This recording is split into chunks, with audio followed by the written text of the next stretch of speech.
Welcome to meeting number 96 of the Standing Committee on International Trade. Please note that this meeting has been extended to 6 p.m.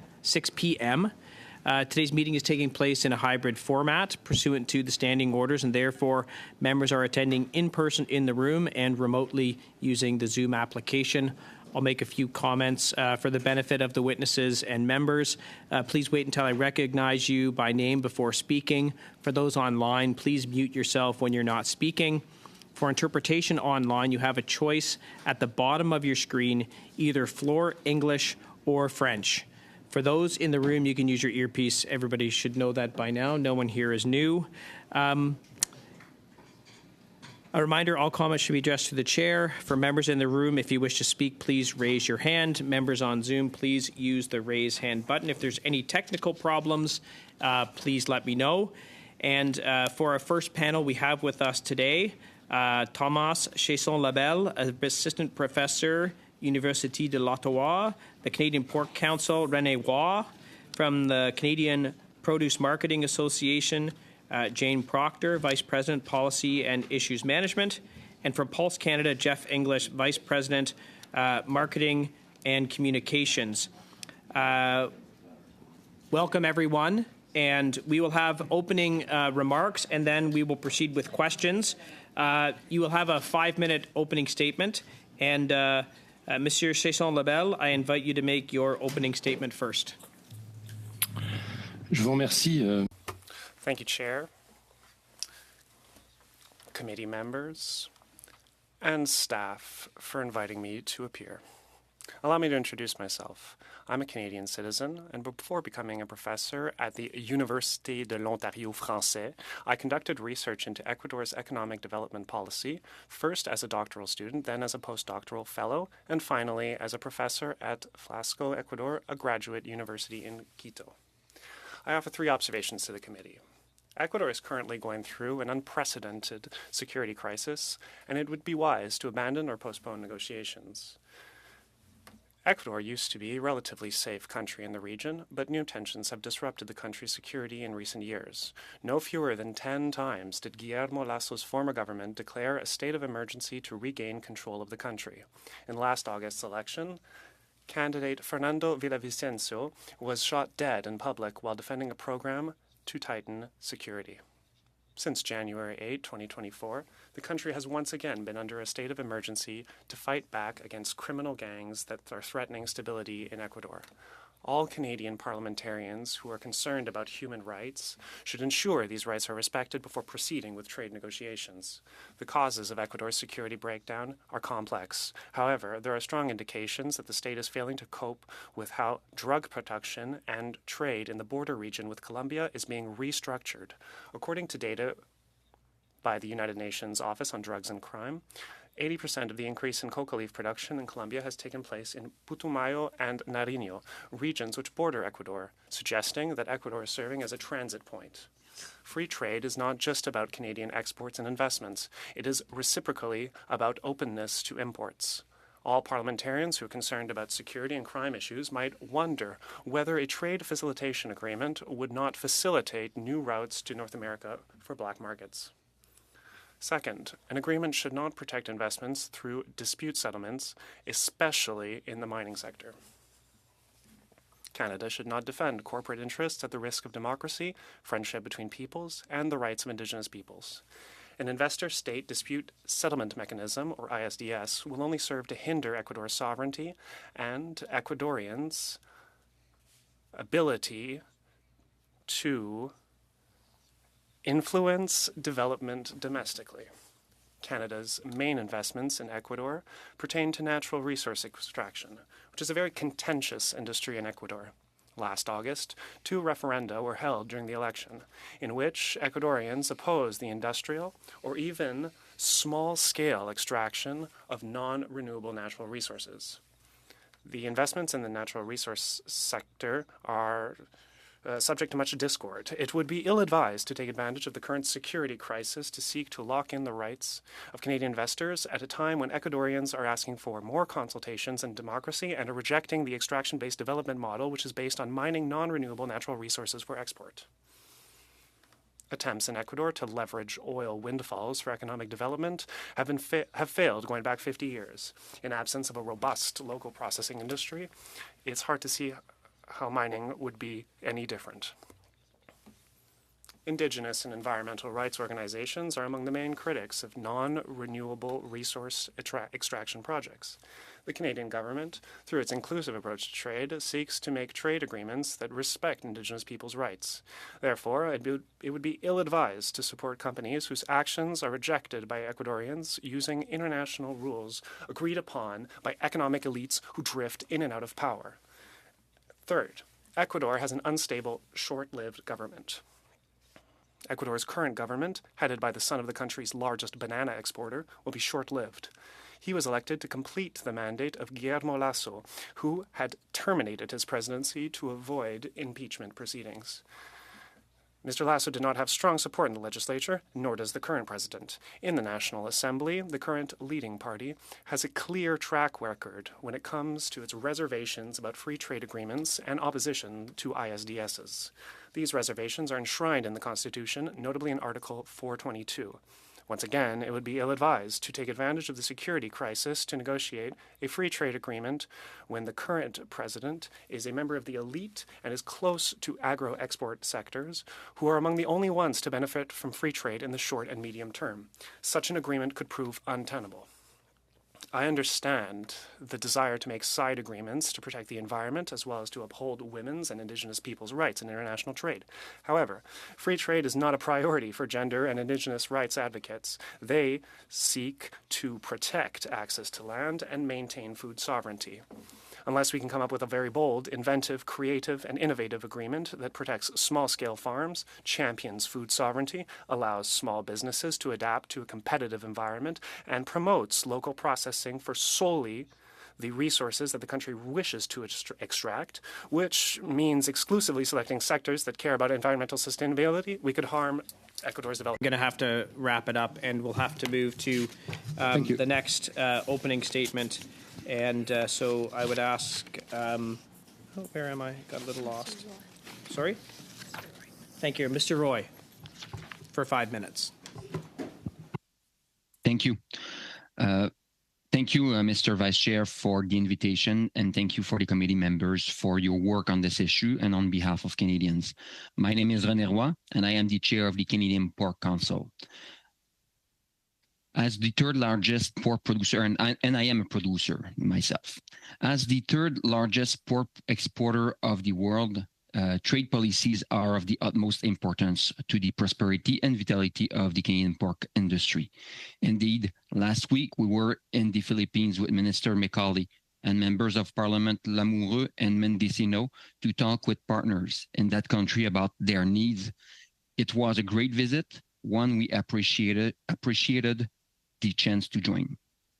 The Ecuador market is currently not a large market for Canada, but the more Canada can expand the concept of science-based regulation in free trade agreement around the world, the better our global position will be. It increases our position as global leader and increases our market resilience. As you may know, Canada exports 70% of its pork production to almost 80 countries in the world. We are believer and supporter of free and fair trade. That is why we are pleased to be consulted on the Canada-Ecuador Free Trade Agreement. Ecuador is next door to a growing market for Canadian pork in Colombia, so geographically it's attractive. And we understand our AFC officials are hard at work on discussion already. Le plan d'action du gouvernement canadien pour le commerce joue un rôle essentiel dans The Canadian government's action plan vis-à-vis trade plays an essential role in increasing profits for Canadian pork producers. As an industry, we believe in free trade and we support the free trade agreement between Canada and Ecuador.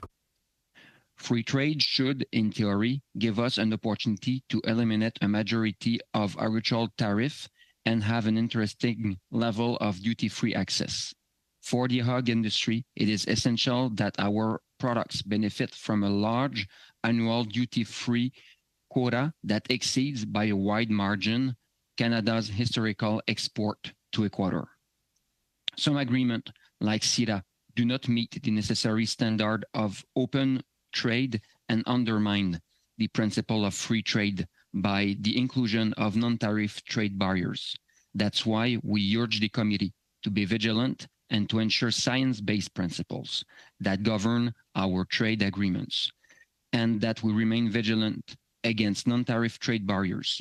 You will know we recently argued publicly against the United Kingdom accession to the CPTPP for this very reason. Toutes les projections concernant la demande. All long-term projections for world pork demand point to long-term growth of our product. Canada's ability to supply the rest of the world with our quality products will be part of our contribution to growing the Canadian economy and to global food security. We want to ensure that we are bringing the world together by supporting quality products and nutritious ones that have a very low environmental footprint. Food security as a key part of our free trade positioning as it reviews this and all trade agreement files. Merci. Mr. Waugh, and we'll now turn to Ms. Proctor for 5 minutes. Good afternoon, and thank you for the opportunity to speak today to all of you on the proposed free trade negotiations between Canada and Ecuador. A little bit about CPMA. We represent over 850 companies who grow, pack, ship, and sell fresh fruits and vegetables in Canada. In fact, our membership is responsible for 90% of the fresh fruits and vegetable sales in Canada. Our supply chain and our industry contributes almost $15 billion in GDP, and we support over 185,000 jobs in communities from coast to coast. Our produce supply chain is unique, and while it's a vital part of the fabric of our rural and urban landscape, supporting the growing and selling of a range of Canadian-grown products, we also rely heavily on our global partners to supply Canadians with our safe and healthy products year-round. This includes diversity of cultures in Canada, which of course drives consumer demand for products which are traditionally not grown in Canada or cannot be grown in Canada.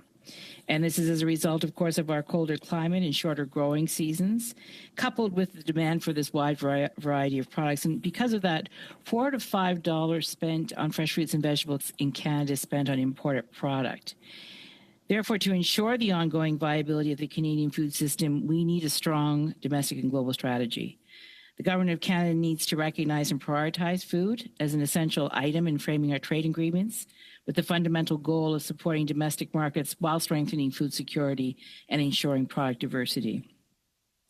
Important trading relationships, of course, already exist between Canada and Ecuador when it comes to fresh produce. And overall, we imported 89.6 million of fresh produce from Ecuador last year alone, which represents a 10% increase over the previous year. Canada's trade with Ecuador also offers complementary export opportunities. As you know, Canada exports lentils, seeds, wheat, barley, peas, oats to Ecuador. And within that context, also produce is imported. Bananas, of course, no surprise, 65 million plus in 2023. Pineapples, 4 million plus. Salad, beetroot, celeriac, radishes, similar, 2.3 million. Guavos, mangoes, mangosteen, close to 1.5 million. And there's a theme there. These are mostly products not produced in Canada. There's also keen interest among Canadian importers for other fresh produce commodities from Ecuador. CPMA annually surveys our membership to identify the products from new source countries of greatest interest to Canadian importers. And then this information, of course, is shared with the Canadian Food Inspection Agency to help them in terms of prioritizing their pest risk analysis resources and activities. Grapes from Ecuador have consistently been ranked among our members' top priorities for improved market access over the past few years. And as representatives of a highly globally integrated industry, CPMA is strongly supportive of the Canadian government's progressive trade agenda and its commitment to strengthening our trading partnerships across the Americas. CPMA emphasizes that Canada's free trade agreements can and should support regulatory harmonization that can lead to the adoption of higher standards and regulations across countries, ensuring that products and services meet the same safety and quality standards that we have, while of course also reducing regulatory burden and associated compliance costs for businesses. Phytosanitary and other requirements that are not science-based or essential to security act as effective non-tariff trade barriers between trading partners and must be eliminated. I think, as this committee well knows, trade flows have fluctuated over the past few years due to, of course, escalating geopolitical conflicts, massive supply chain disruptions, and, of course, ongoing extreme weather events.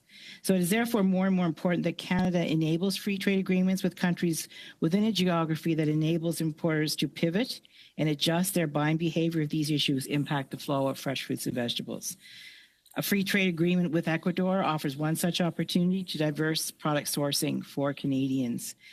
In closing, CPMA once managed the U.S. duties for industry, which were phased out under CUSTA, of course, and then NAFTA, along with the phase out of duties with Mexico and Chile. Expanding these free trade agreements for fruits and vegetables is vital as we navigate a world of high food inflation and growing production challenges, and we experience that every day. Thank you for this opportunity, and I look forward to our question and answer period. Thank you very much, Ms. Proctor. Mr. English, I invite you to give an opening statement for up to 5 minutes.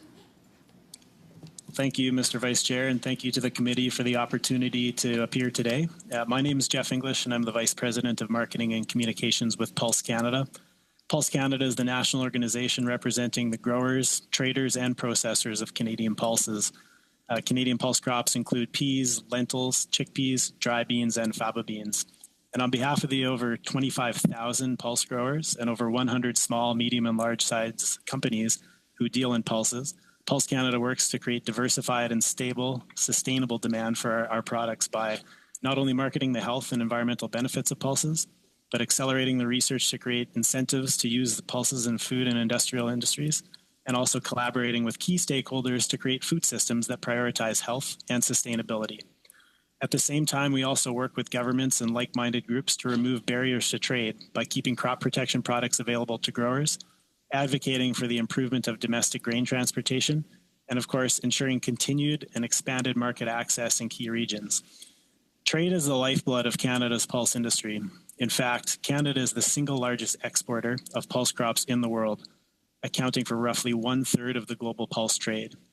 We export high-quality pulse crops, about 85% of what we grow, to over 120 countries, meaning that our industry is heavily reliant on predictable market access. Market diversification remains a priority for our industry. Like most commodities, Canadian pulses do have a handful of key markets that are responsible for a significant portion of our exports. That is exactly why exploring new trade deals with countries such as Ecuador is of great importance to Canada's pulse growers, processors, and exporters. As the global leader, having access to new customers not only helps to drive demand for our products, it helps drive economic growth across the sector and beyond throughout Canada. Last year alone, Canada exported roughly $28 million worth of lentils and $4.2 million of dried peas to Ecuador. This made our country the lead in export market share in that country, with Canadian lentils and peas accounting for the overwhelming majority of Ecuadorian imports. In 2023, we supplied over 90% of lentil exports and 80% of pea exports. And while there's no sales of pulse ingredients made in 2023, we know that pulses are growing in popularity and in use worldwide. This includes the inclusion of pulse ingredients in products ranging from baked goods to snacks, to dairy alternatives and beyond. That means as these products become more adopted throughout South America, exports of pulse ingredients from Canada would become a serious growth opportunity for our sector. As Canada formulates its negotiating objectives, Pulse Canada's trade priorities are threefold. First, the elimination of applied and bound tariffs for pulse and pulse products. Any deal signed should and must include the lowering of tariffs for Canadian pulses, giving our growers and industry a competitive advantage over our key competitors. Secondly, a robust sanitary and phytosanitary chapter that delivers predictable, transparent, and importantly, science-based requirements. As we have seen time and time again, to be effective, a modern-day trade deal must go beyond tariff reduction and include provisions that ensure trade is not held hostage by non-tariff barriers. The signing of a deal is an important step, but the implementation of that deal is even more important to those on the ground who rely on it to facilitate trade. And thirdly, a functional dispute settlement and cooperation mechanism is important to ensure proper implementation of the agreement and to provide recourse should a disagreement arise. We know and we have seen that countries will not always see eye to eye all the time.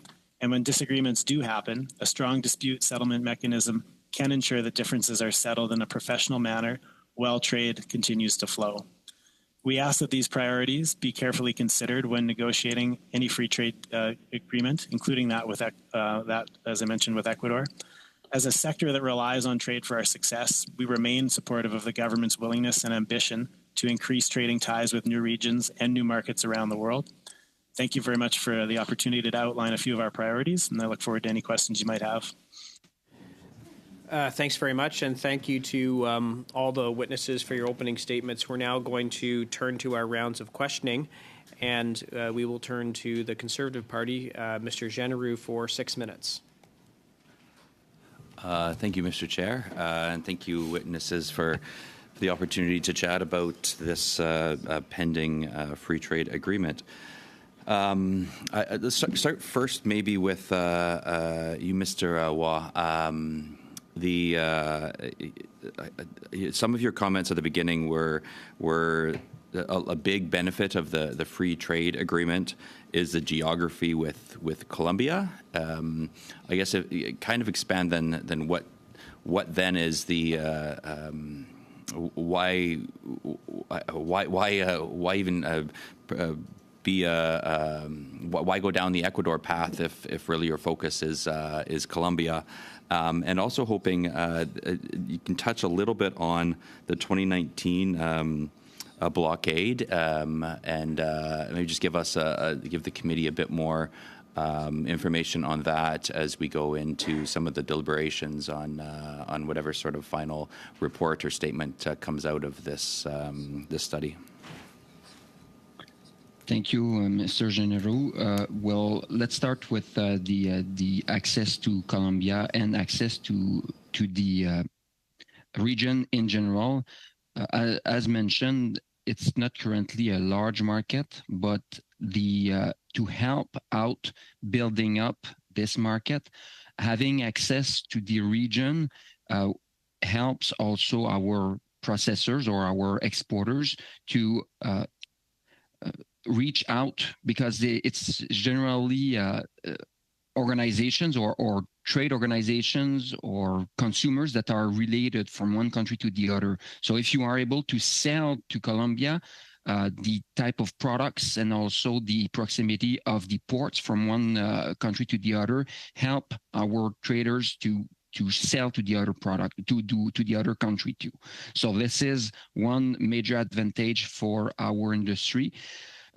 Sorry, how does that then work? I'm just trying to visualize it. You sell to Ecuador access to, say, the port in an easier way. Then there's infrastructure put in place that you would then deal with Colombia. Is that? And also, yes, okay. The infrastructure is close one to the other, but also the type of products is tend to be similar from one region to the other. And this helps when it's time to make the processing. We know how valuable is our labor. If we can be more efficient in the cuttings that we are doing, that is going in more than one region at once, it helps our industry to be nimble and be more competitive. And for the blockade, I just want to make sure here we are talking about the question of infrastructure blockade we had in 2019. Yeah, the 2019, CFIA 2019 blockade. Yeah. Yes, it was a challenging one, and we were discussing with some of our Asian partners in the last weeks, and they were mentioning that having good products is great, but it must be reliable. It must arrive on time. So this is another challenge for our industry. It's a perishable product. It cannot wait, and it's on time product and value chain, so we cannot rely on delays in our industry. So, but it was about the predictability then of your product coming into Ecuador, or vice versa. I guess trying to understand a bit more the details behind the blockade. You mean the fact that we are not able to ship anymore right now? Well, the fact that you just said that it was more about the predictability. I guess that's my word. That wasn't your word, but yes. Predictability. That was a concern at the in 2019? Absolutely. Okay. Yes, it was. Yes, it was for not only our exporter, for the importers, but also for our producers, because it can create also backlogs, and we cannot wait with our pork and our barns. They grow, and we have no space for them for a long period of time. And I guess just curious on that then, how much time are you talking about in terms of storage? Like it has to be 24 hours after it gets from the port to any sort of cold storage, whatever, or is it? Do you have, I guess, I don't know, a better way of handling that? Well, in terms of pork product for our producers, when it's time to ship our pork, we have a little flexibility. I will talk in terms of days, sometimes in weeks, but it's relatively limited. We're not talking about months here. We are talking sometimes in terms of weeks. But when it is shipped to the processor, then it depends how it is used. If it's for the fresh market, you have a 60 days period for the perishable good to be delivered. So it's quite short, especially if you send it to ports that are far. That's 5 seconds. So I will say that's that. And we'll now turn to Mr. Aria from the Liberal Party for 6 minutes. Thank you, Mr. Chair. I thank Jeff English and Rene Roy. I welcome them to the committee. The Canadian agricultural produce and agri-food exporters, the small band of Canadians and small businesses, Canadian businesses have made Canadian exports in that sector 5th largest in the world. Pork exports, I think we are 3rd in the world, and pulses, if I'm not wrong, we are 2nd in the world. Because our GDP is so much dependent on the international trade, 67.4% of the GDP comes from international trade. Trade is fundamental for our prosperity, for our economy, our businesses, and for all Canadians. So I want to ask both Mr. English and Mr. Roy, there are a couple of things I want to state. I want you to confirm whether I'm on the right path or not. Number one, Ecuador market is growing. Obviously, the last year, 2023, we had the bilateral trade of $1.36 billion. And we had investments of around $2.6 billion, which makes us the single largest investor in Ecuador. And basic economics says that the trade will always follow investment. Though the investments is not in your field of pulses or pork, but it is still a good relationship between Canada and Ecuador. What I want to ask from you is that whether the market is big or small, should we, in my view, we should always have the free trade agreement wherever possible, whichever part of the world is possible.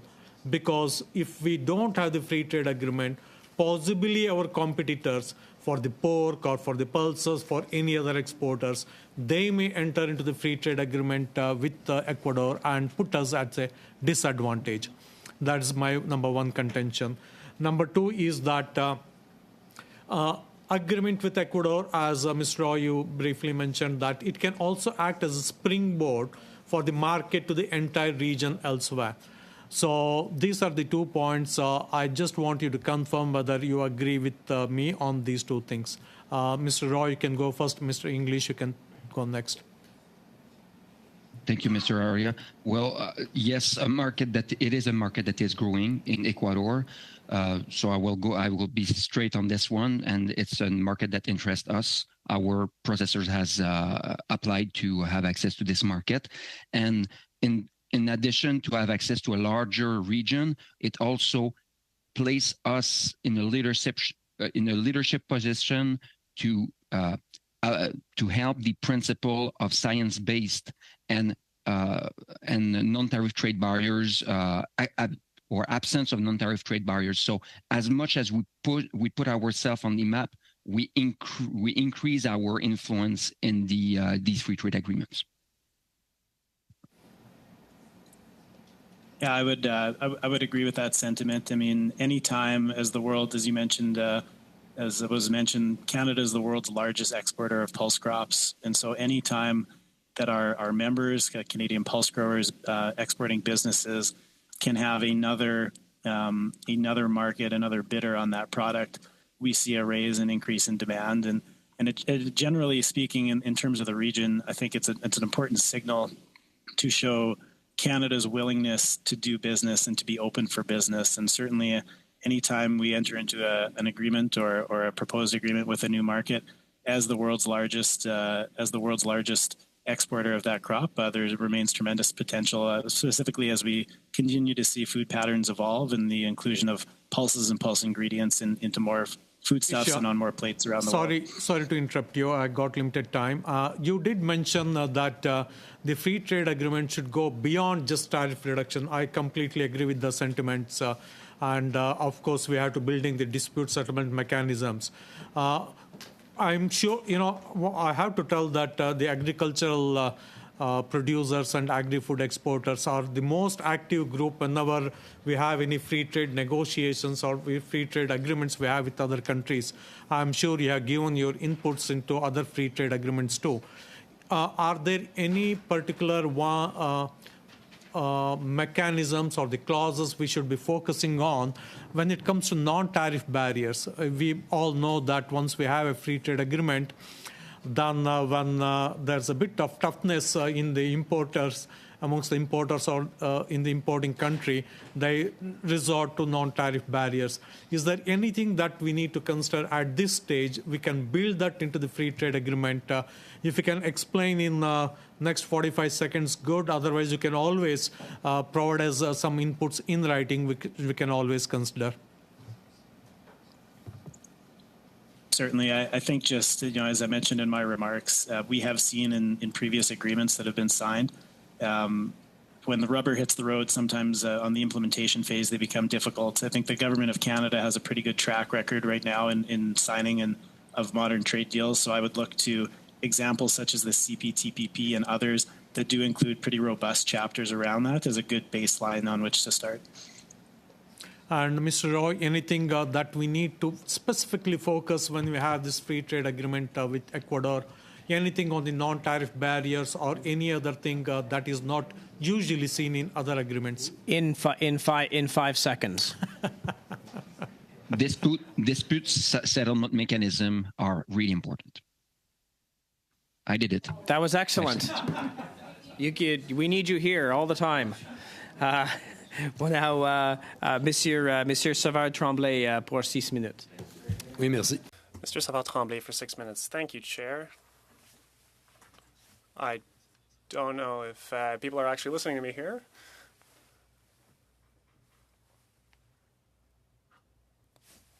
Monsieur Savard-Tremblay. Oui, merci. Mr. Savard-Tremblay, I'm going to... Je sais. Bon, alors voilà, on recommence. Merci.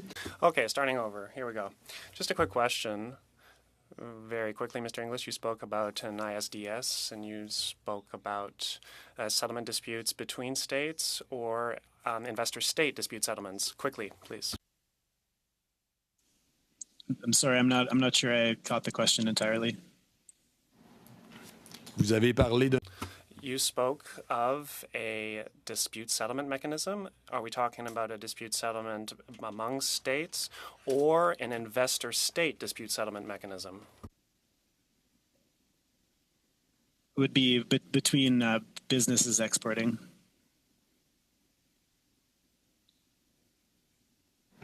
Donc, investisseur État, parfait, merci. So investor-state, perfect, thank you. Mr. Chasson-Lebel, your turn now. We've heard officials that were in the government who are also very enthusiastic about this. They believe that this FTA will improve development in Canada and in Ecuador. You seem to have some reservations about this. Can you tell us why?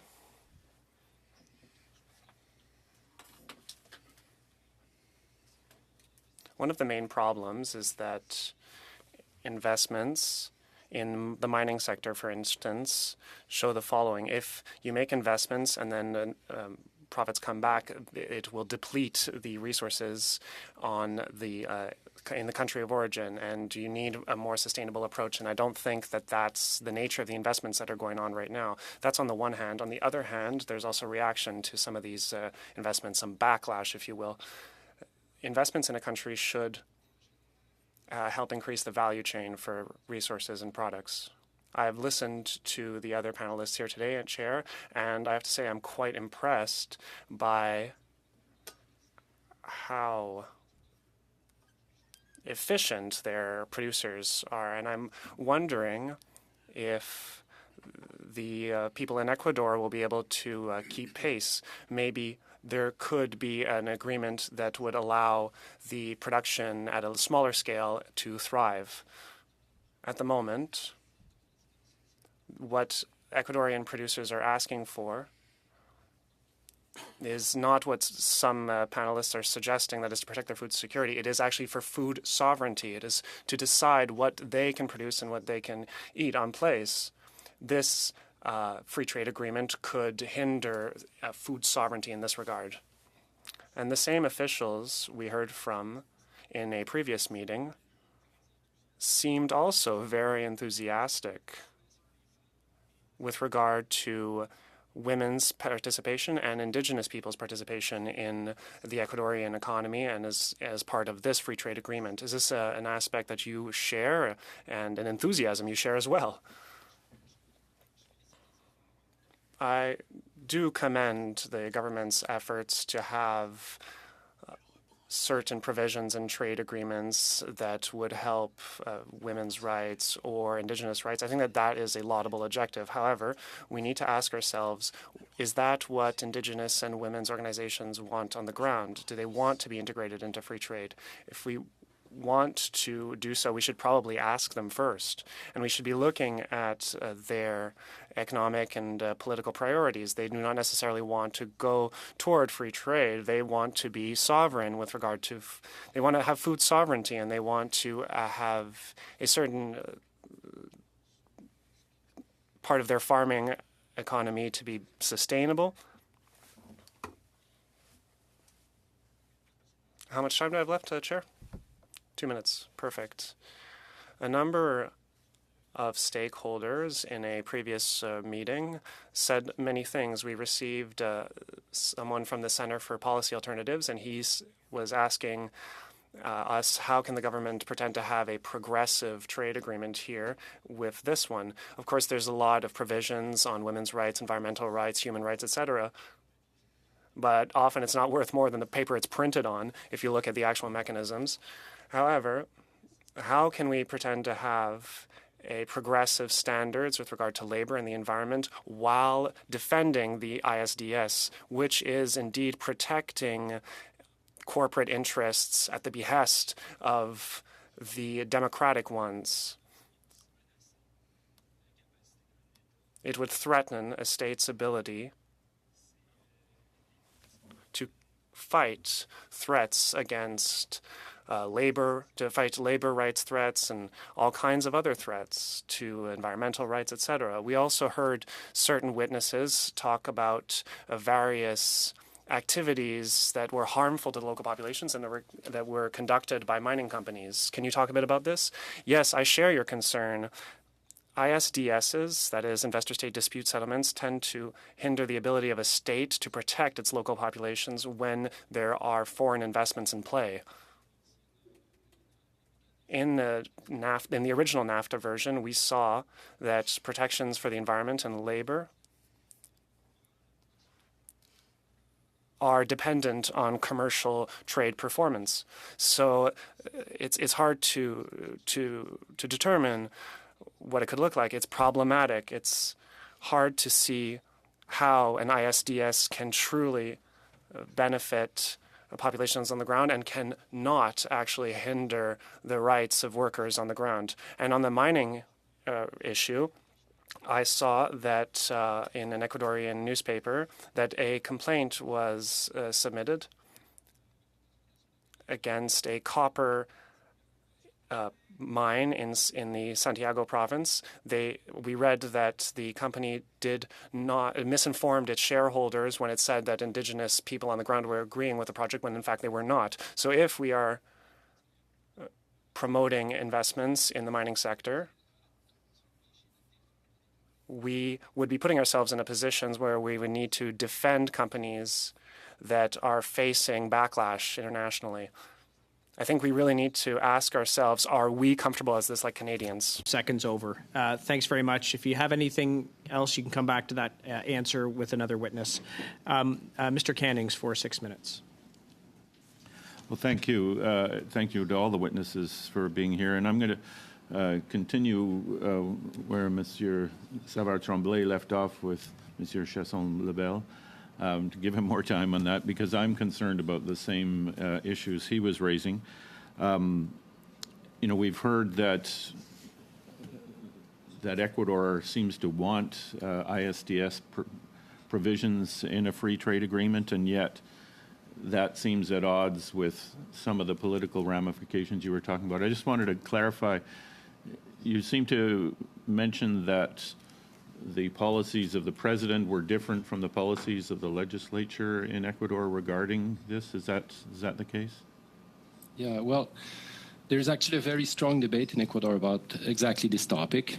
The president has been elected in a very murky context where the prior president had abandoned presidency by a process known as the crossed death.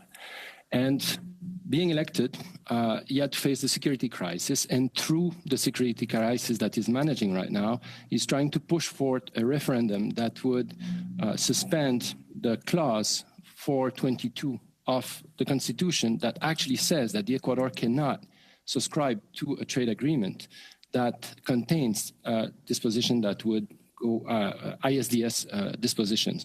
So it's a very tough topic where actually an agro-export elite that is now in government is trying to push through in a very short term in a situation where the main force in the legislature, which is not majoritarian, they have 51 seats, are actually the one who pushed forth this constitution 15 years ago. So it's really a tough debate in which Canada, by exerting pressure on this trade agreement, is really siding on one side here.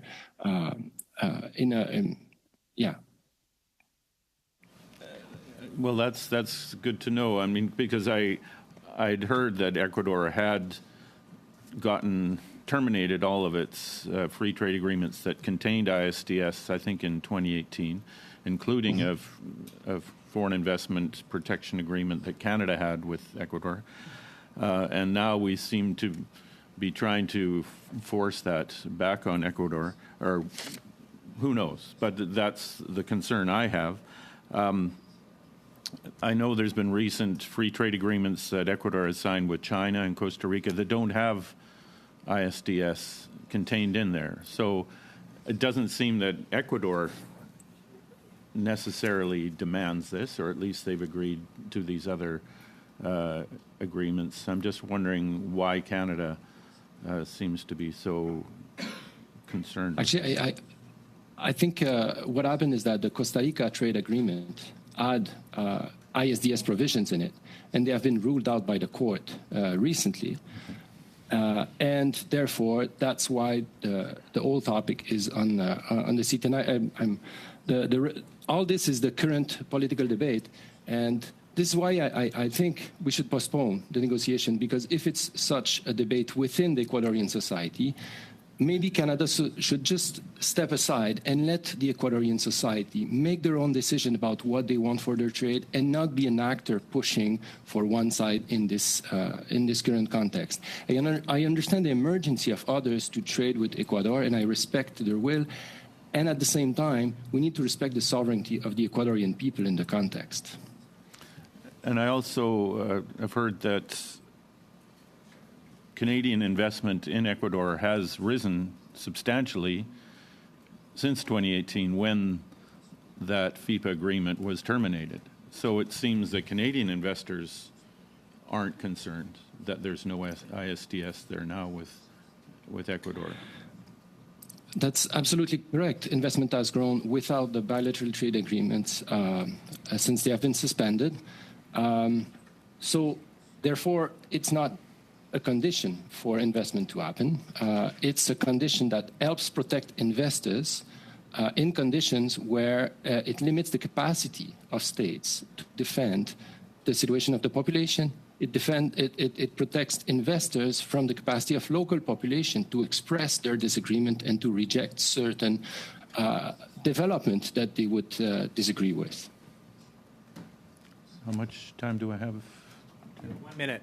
Okay, 1 minute. So I guess I'd just like to finish up by maybe letting you expand on what you were mentioning with Monsieur Savard-Tremblay, and that is, how do we square Canada's support of the concept of free, prior, and informed consent under the UN Declaration on the Rights of Indigenous People, and have put that into recent free trade agreements, and yet they seem to want to also force, or have talked about putting in investor-state dispute mechanisms that are there, really, it seems, to protect Canadian companies from going against that whole concept. 20 seconds. I don't think you can actually make those two things work together. If you want to have free and prior consent, then you need to have no possibility for investment to block the capacity of the people to make decisions. Thank you. Thank you very much. We will now turn to our second round of questions. Mr. Martel, pour 5 minutes. Merci, Monsieur le Président. Thank you, Chair. And thank you, witnesses, for being with us this afternoon. Mr. Roy, if I understood properly, Ecuador was previously a pork importer, but earlier in 2019 refused to put a blockade on Canadian pork, right? Yes. What happened? Can you tell us a bit about that? I'd like to have more details. I'll just give you the information I have. I don't have all the information. What I heard is that there were changes with the regulations. Ecuador changed its meat quality regulations, and all kinds of forms needed to be changed as well. There are 7 companies that filed to have access once again. I will say that the U.S. is the #1 exporter of meat to Ecuador, and Chile is the second place, and they have free trade agreements that are similar to the one we're talking about. It's more a matter of regulations than politics or policy. So we're talking about standards here? Yes. Could you provide a few examples of non-tariff trade obstacles that your industry is confronted with? Absolutely. We have a trade agreement with the European Union, as you all know, and one of the non-tariff obstacles is the mandatory use of certain products to conserve meat and all kinds of the preservation agents. This is to ensure that there is no bacterial contamination. The product that we use usually in North America is equivalent to the one used in Europe. But these markets sometimes ask for European-produced products only. This means that our processors have a tough time accessing that product. That's one example. Here's another.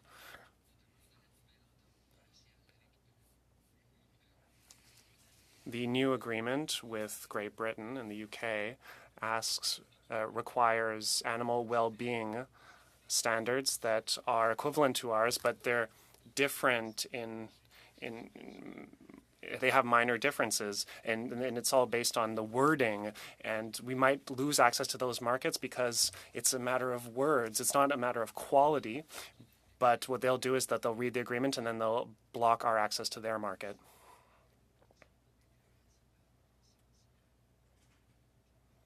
Does Canada have any guarantees that if the trade barriers are not lifted after the implementation of this agreement, are there any guarantees that the situation will remain the same? That's why we're asking for a system, a dispute settlement mechanism.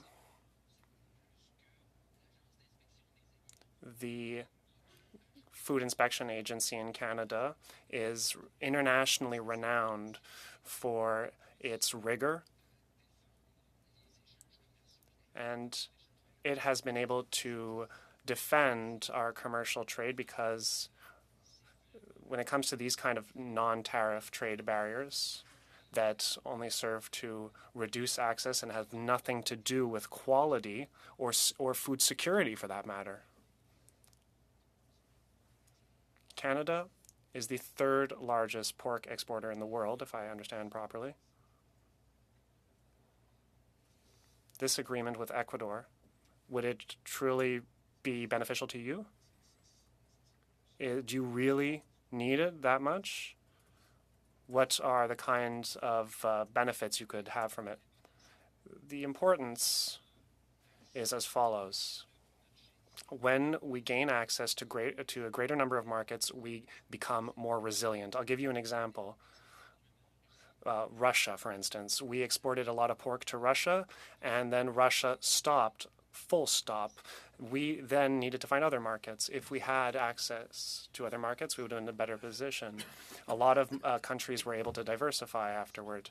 If you have too few partners, you have a tough time finding other ones. So the more markets that we have access to, the better, the more resilient, rather, we will be, not only for pork processing, but also for hog production.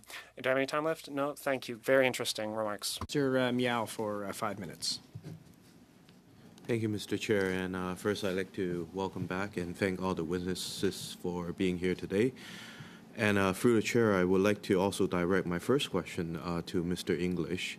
Over the last summer, I met with your colleagues from Pulse Canada in Winnipeg and Pulse Farmers in Calgary, and they share with me the importance of creating more trade opportunities and making Pulse export easier for Pulse farmers across Canada.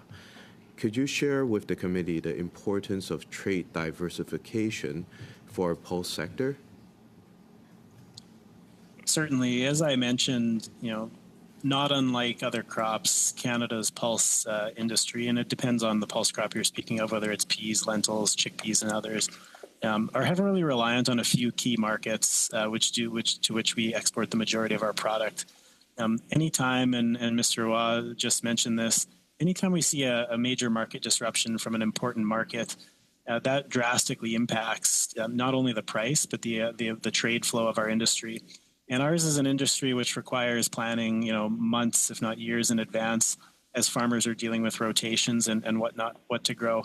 Having a country like in Ecuador or others as somebody for which we have preferential access to adds another outlet for that crop to move. And so I've never met a farmer yet who wants fewer bids on their product or a company that wants fewer options in terms of a place to export to. And as I mentioned, with 85% of pulses being exported annually, having open markets and free and unfettered access to regions around the world is something our industry relies on, and not only relies on, needs. And we can speak, and I'm sure you are well versed in the sustainability benefits of Canada's pulse industry during that meeting. But the practical reality is that as a net neutral or carbon neutral industry, the world needs more Canadian pulses, and we have the ability to provide shelf-stable, affordable protein to regions around the world, and free trade is how we facilitate that. Thank you for sharing that. And as we might all know, Canada, it is the world's largest pulse producer and largest exporter of pulse crops. And you mentioned that in your remark about how much lentils and peas are being exported.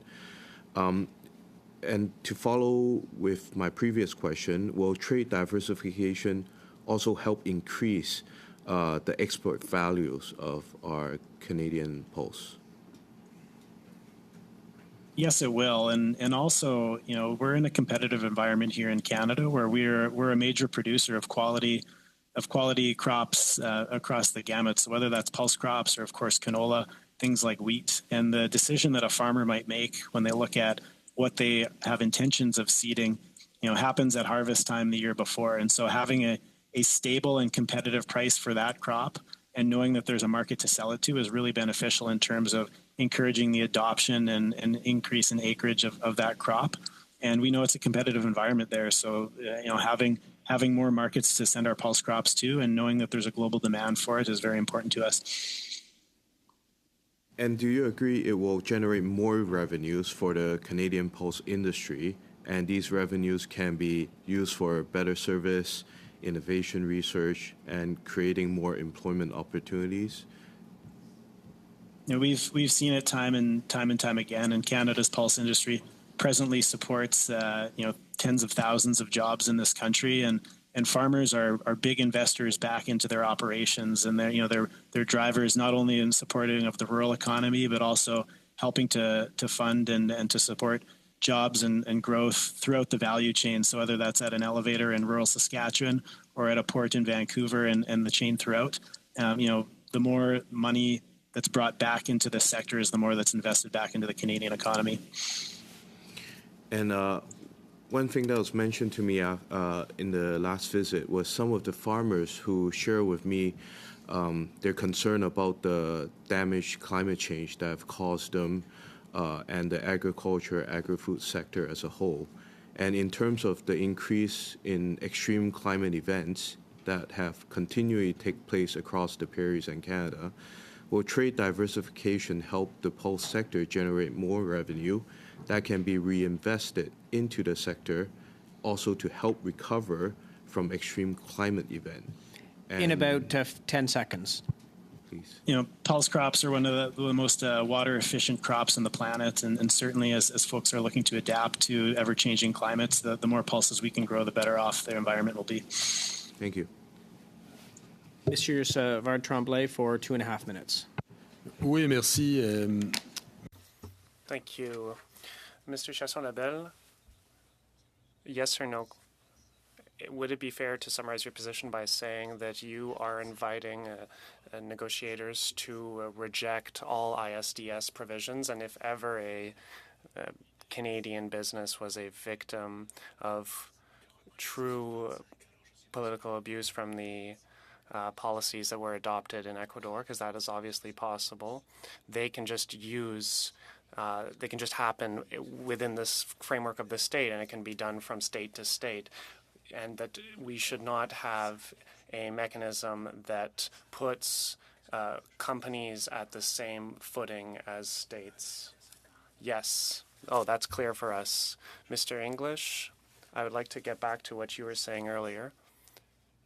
I would like to talk about the different types of settlement mechanisms. I asked you if it was a state-to-state mechanism or an investor-state. You said it would be to protect exporters.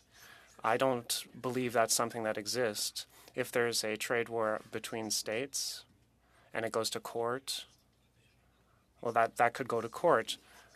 Based on what I know, there's nothing that exists to protect an exporter. It's only to protect investors. The state needs to invest somewhere in the country to then take the next steps. You talked about a mechanism to protect exporters. Could you give us a little bit more information about that? I think perhaps there was maybe something lost in the translation, if it's possible there.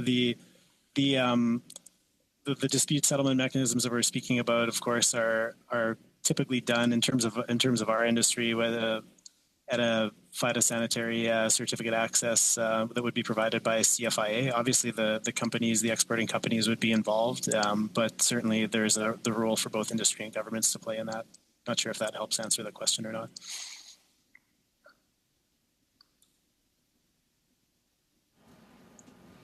Oui, mais attends, le mécanisme dont vous parlez. Yeah, but the mechanism you talked about, can you define it concretely? I know we have very little time left. Is it one investor that invests in one country and then feels that he has been harmed, or is it an exporter that is from its country of origin that uses it? I was just going to jump in as the chair, and Mr. English, you can correct. I think what you're talking about are the dispute resolution sections within a free trade agreement where there are disputes with respect to sanitary or phytosanitary matters, and panels are created to resolve those disputes between the countries. I think that's what you were saying. That's correct. Donc, d'État à État. So it's state to state.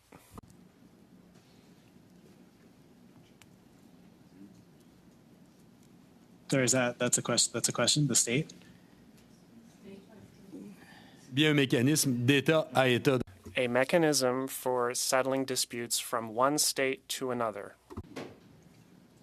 Yeah, perhaps some confusion. I think the idea that somehow the exporting company and those involved with commercial interests on the grounds wouldn't be involved is not our understanding or how we've ever seen it play out. But certainly the pointy end of the spear there is in terms of government to government.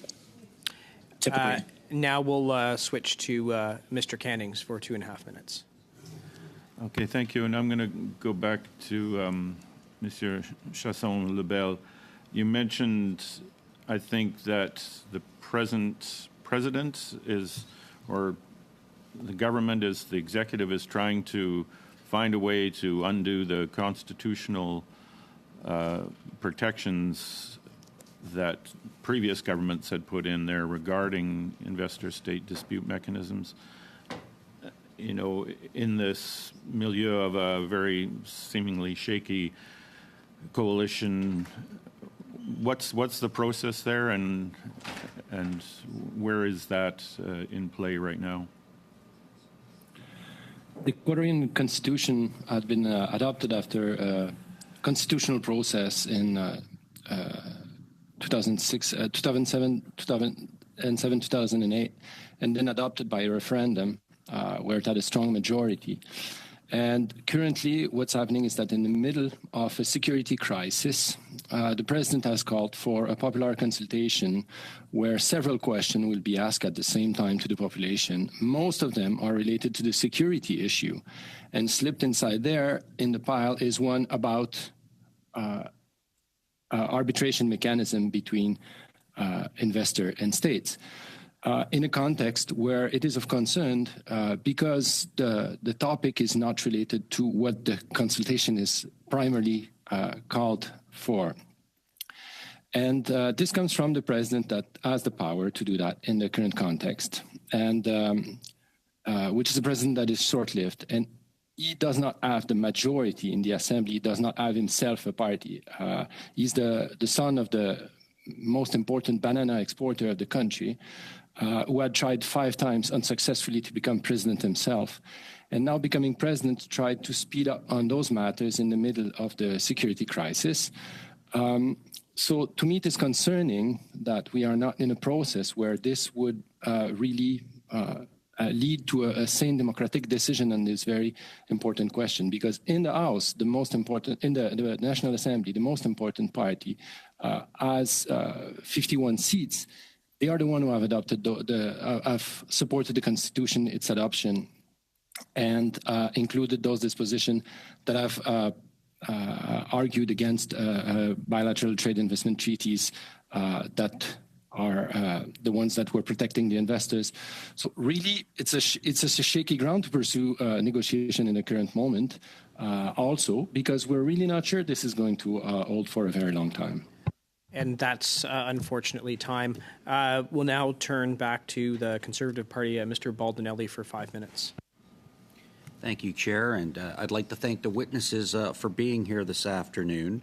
There seems to be a theme developing, a lot of questions with regards to non-tariff barriers and how we can work to kind of prevent those from being implemented or prevent them through this free trade agreement. But before I get there, I want to go to Ms. Proctor from the Canadian Produce Marketing Association. I mean, I come from Niagara, which is, you know, a tender fruit produce area. And I just want to get a sense from you in terms of the Canadian Produce Marketing Association. What are the values? What are the kind of major produce that is exported to, say, for example, to Ecuador? And what is the kind of benefit in terms of dollars that you'd see in terms of this type of trade? Yes, I think at this time there's not a tremendous volume of exports to Ecuador. I mean, certainly the hope would be in a free trade environment that could be enhanced. I think for our exporters, they're just like, I think it was Mr. English that noted that they're always looking for more export markets. They're looking to diversify their export markets. We have a very robust export program, as you know, and very robust production in your area. So I think at this point, honestly, our big focus is on enabling the ongoing reliable supply of fresh produce here in Canada. It's a big issue right now in terms of cost. As you know, food cost is very significant, and we want to support anything that will enable the Canadian population basically to have access to fresh fruits and vegetables, and particularly to make sure that they are economically offered to them. So our membership is always looking for that diversification of their markets also. I don't know how much the tender fruit industry is exporting right now. I could certainly find that out and advise, I think, Senator Sophia to the clerk and for dissemination of that information. Well, thank you, Ms. Proctor. If you could, that would be quite helpful absolutely. If you could share some of that information. Also, I mean, I'm just looking here at some of the notes. It mentions on February 21st that the Canadian Produce Marketing Association had made a submission, and you talked about, during the public consultations about Canada-Ecuador trade agreement underlies that any such agreement should create a foundation for future bilateral discussions on mutually recognizing food safety systems while ensuring the existing systems in Ecuador do not negatively impact our domestic industry.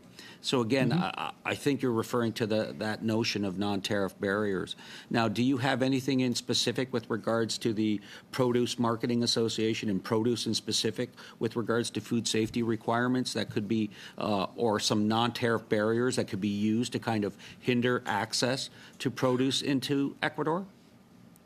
So, and that's an important question. I think what we're saying is it's important in any of these agreements, and certainly right now we have mutual recognition of food safety systems between U.S. and Canada.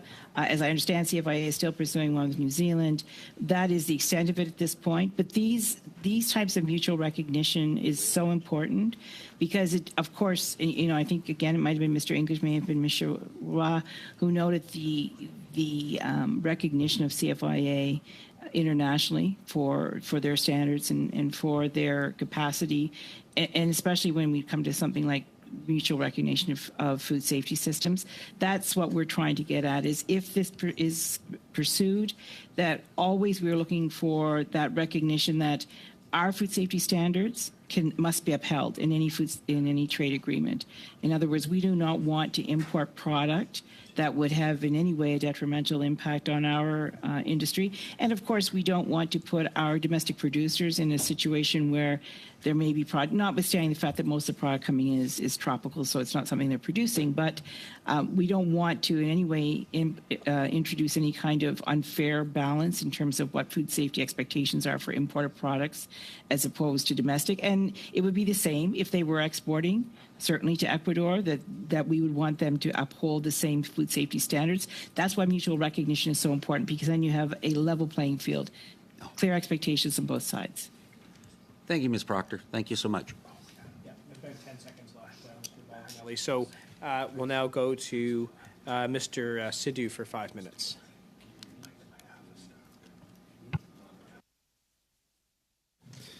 Well, thank you. Thanks to our witnesses for being here today. Very important study that we're talking about Ecuador and trade.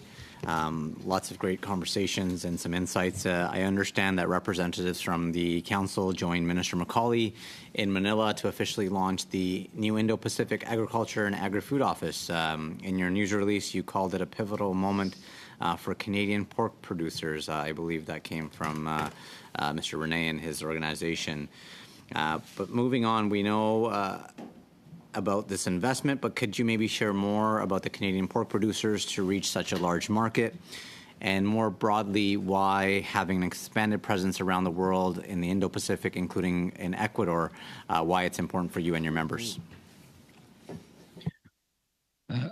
as in the last 3 years, there has been a lot of turmoil in the pork market, and CPTPP has helped Canadian pork producers to alleviate the risk and the impact of a lot of variation in the demand during COVID, and also by the fact that China is the largest pork importer and consumer, and they have decided to reduce tremendously their quantity of pork from Canada. So it is important that we diversify to have our market and increase our resilience.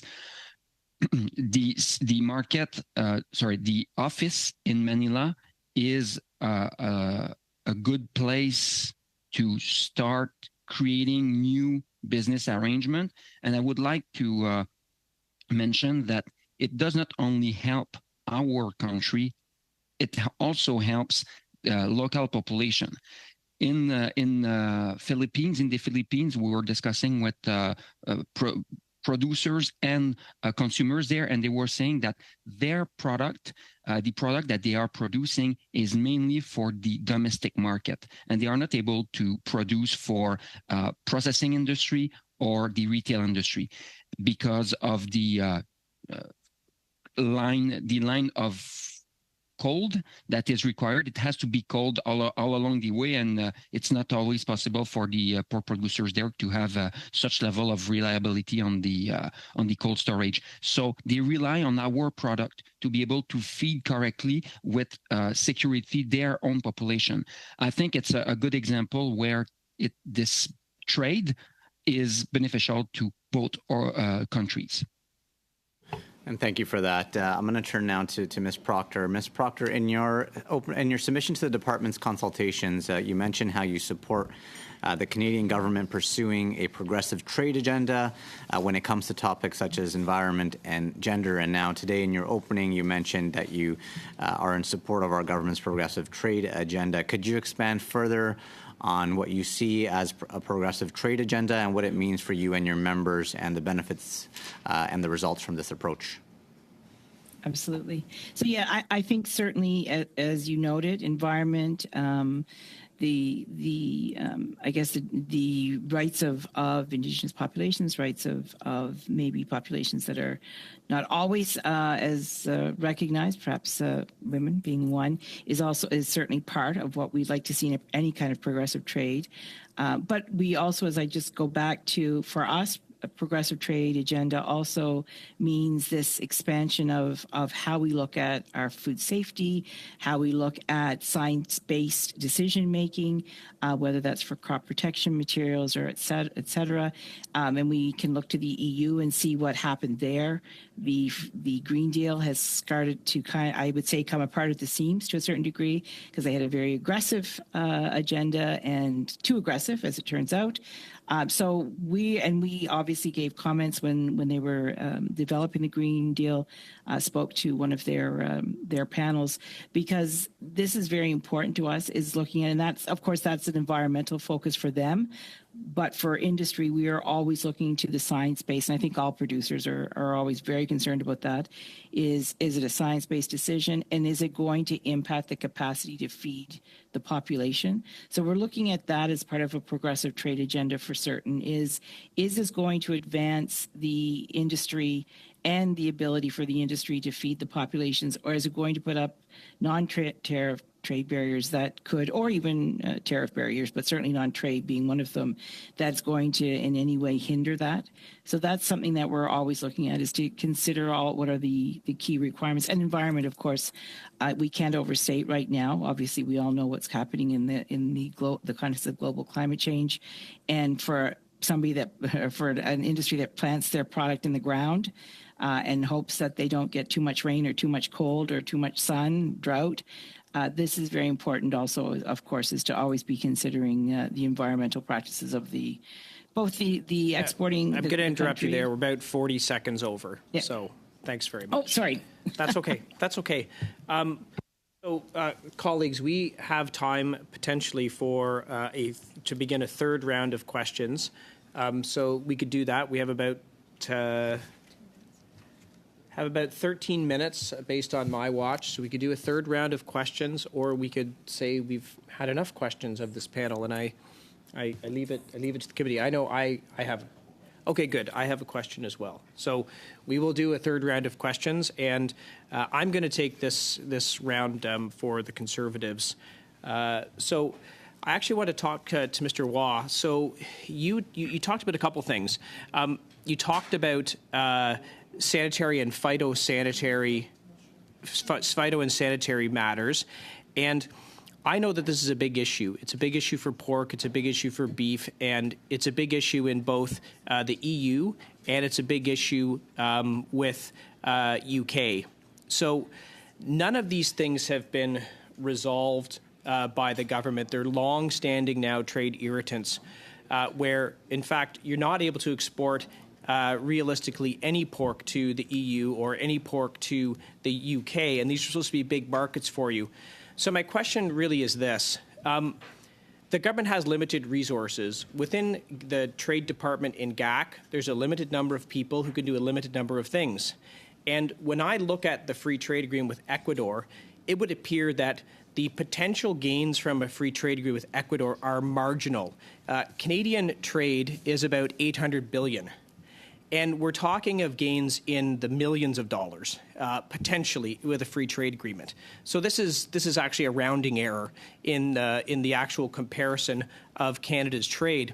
So I wonder if you would think if the government would focus instead on resolving these long-standing issues with sanitary and phytosanitary matters with the EU, with the UK, would be a better use of the government's limited resources in their trade department than pursuing a free trade agreement with a country that won't really add much to our trade GDP. We would love to see a change in the non-tariff trade barriers on the EU side and the UK side.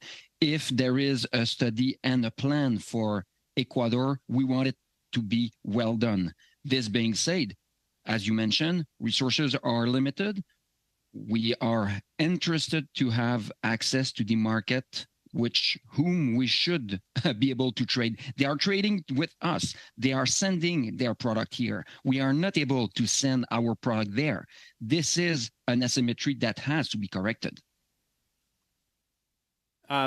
Mr. Chesson-Labelle, I know that's not necessarily your area, but if you had to pick, should the limited resources of the Government of Canada on trade be dealing with very large volumes that are being denied in pork and beef into the EU and the UK due to sanitary and phytosanitary matters, or should they be pursuing a free trade agreement with Ecuador? Because I don't think the government can do both.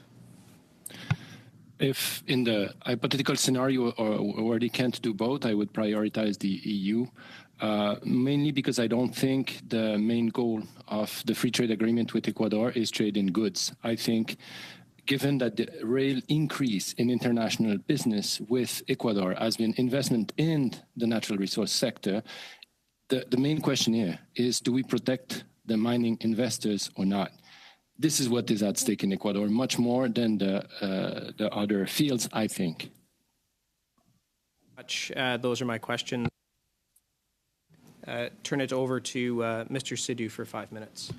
Thank you, Mr. Chair. I'll be splitting half my time with my colleague down the way. My question is for Ms. Proctor. I know you were cut off, but I have like less than 2 minutes. But Ecuador is seeing a steady increase in their food exports in the last 5 years. With that in mind, what benefits do you see for the Canadian fresh produce industry and Canadian consumers by Canada pursuing a free trade agreement with Ecuador?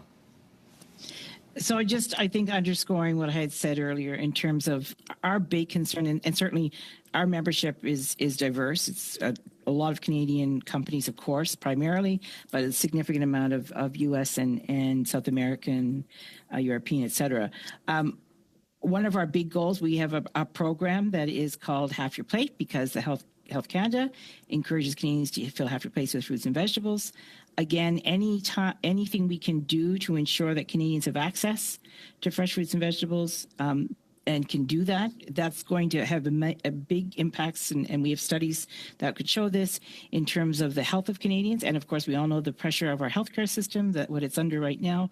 So that's a big issue for us. And no question, I mean, obviously representing the domestic industry, we want to enhance their ability to export. But there is no question that right now what we're seeing is that increase in imports, all on products though that we can't grow in Canada, and we have to protect the availability of fresh produce for Canadians. We just have to. And a weather incident or anything can just, on a dime, it can turn the availability of a certain product. So that's so important. Thank you for that, Ms. Proctor. I'll turn the floor now to MP Arya.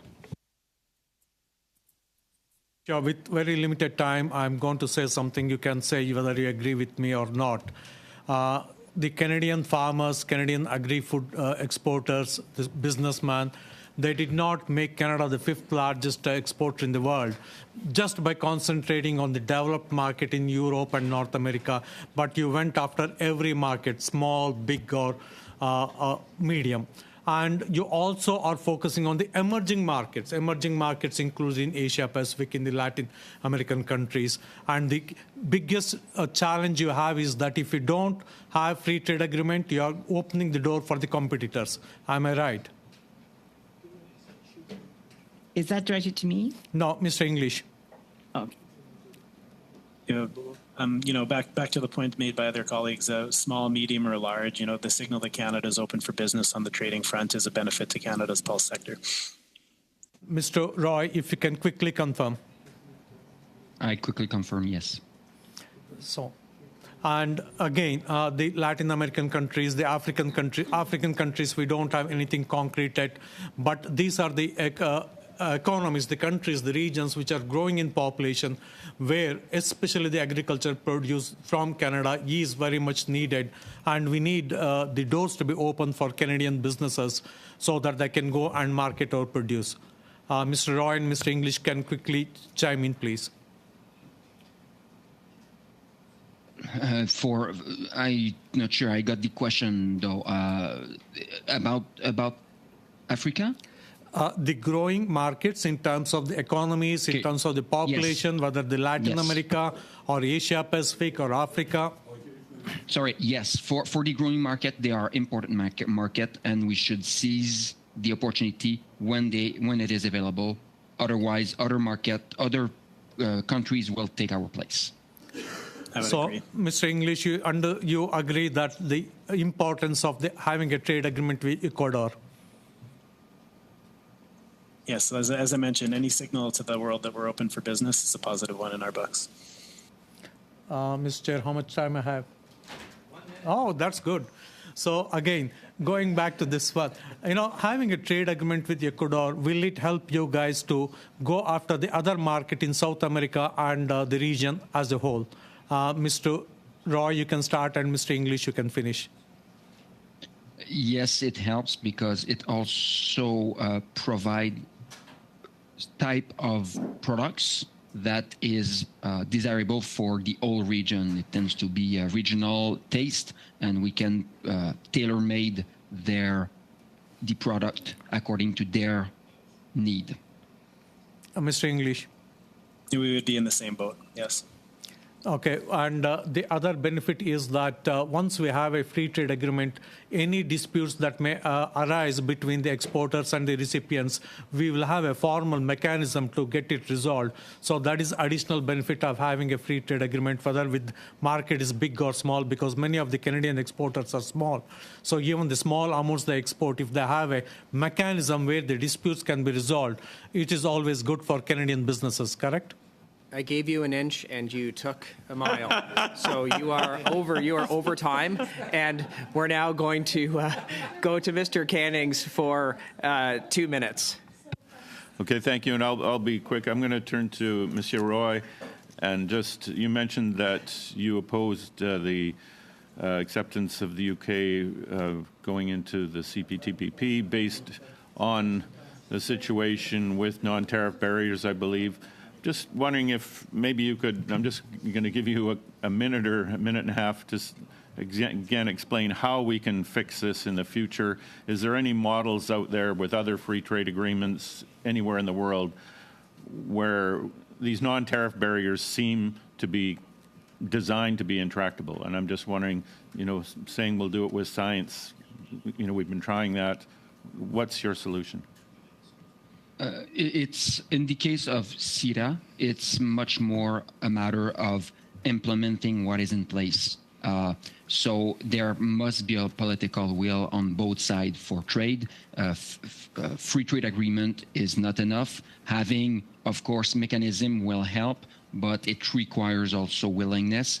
Right now, the UK government does not demonstrate a willingness to let agricultural products, especially pork, entering their territory, even though they want to send their product here. Thank you. And so I apologize. I should have gone to Mr. Tremblay first. So Mr. Savard-Tremblay for 2 minutes. Okay. Merci. Thank you, Chair. No problem whatsoever. Oh, you're out already? Lovely. Don't give us any false hopes like that, Mr. Chair. Mr. Chiasson-Labelle, one last question for you.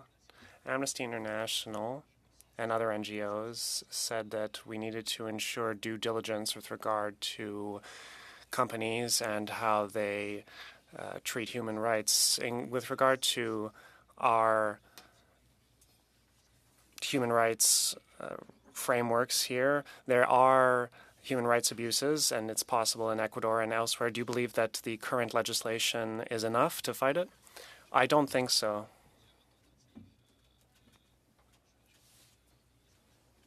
I read the Ecuadorian newspapers this morning, and I saw complaints. There are indigenous Ecuadorian organizations that have filed a complaint in British Columbia saying that a company has misled its shareholders, and they have to go through all kinds of ways to make their voices heard when it comes to problems between peoples on the ground and Canadian companies. So I believe that there needs to be there's a need rather to rethink the mechanism in order to ensure that human rights are respected everywhere around the world. And that companies respect those human rights as well, of course.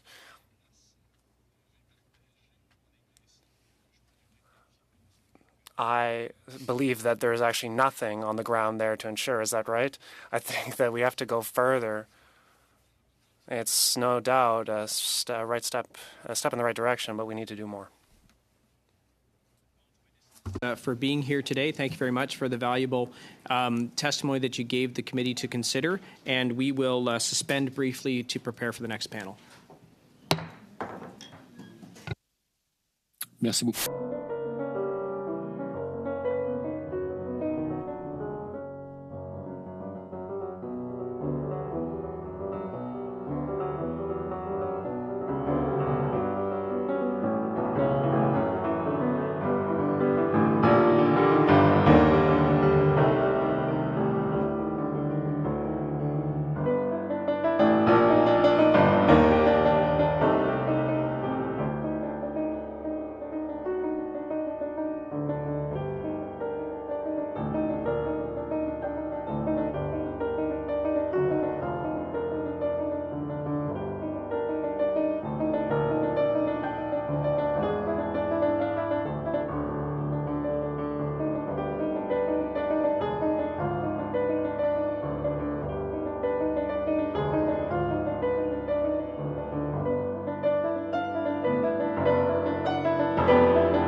welcome back, everyone. And for our second panel today, we have with us two people from the Department of Foreign Affairs, Trade and Development.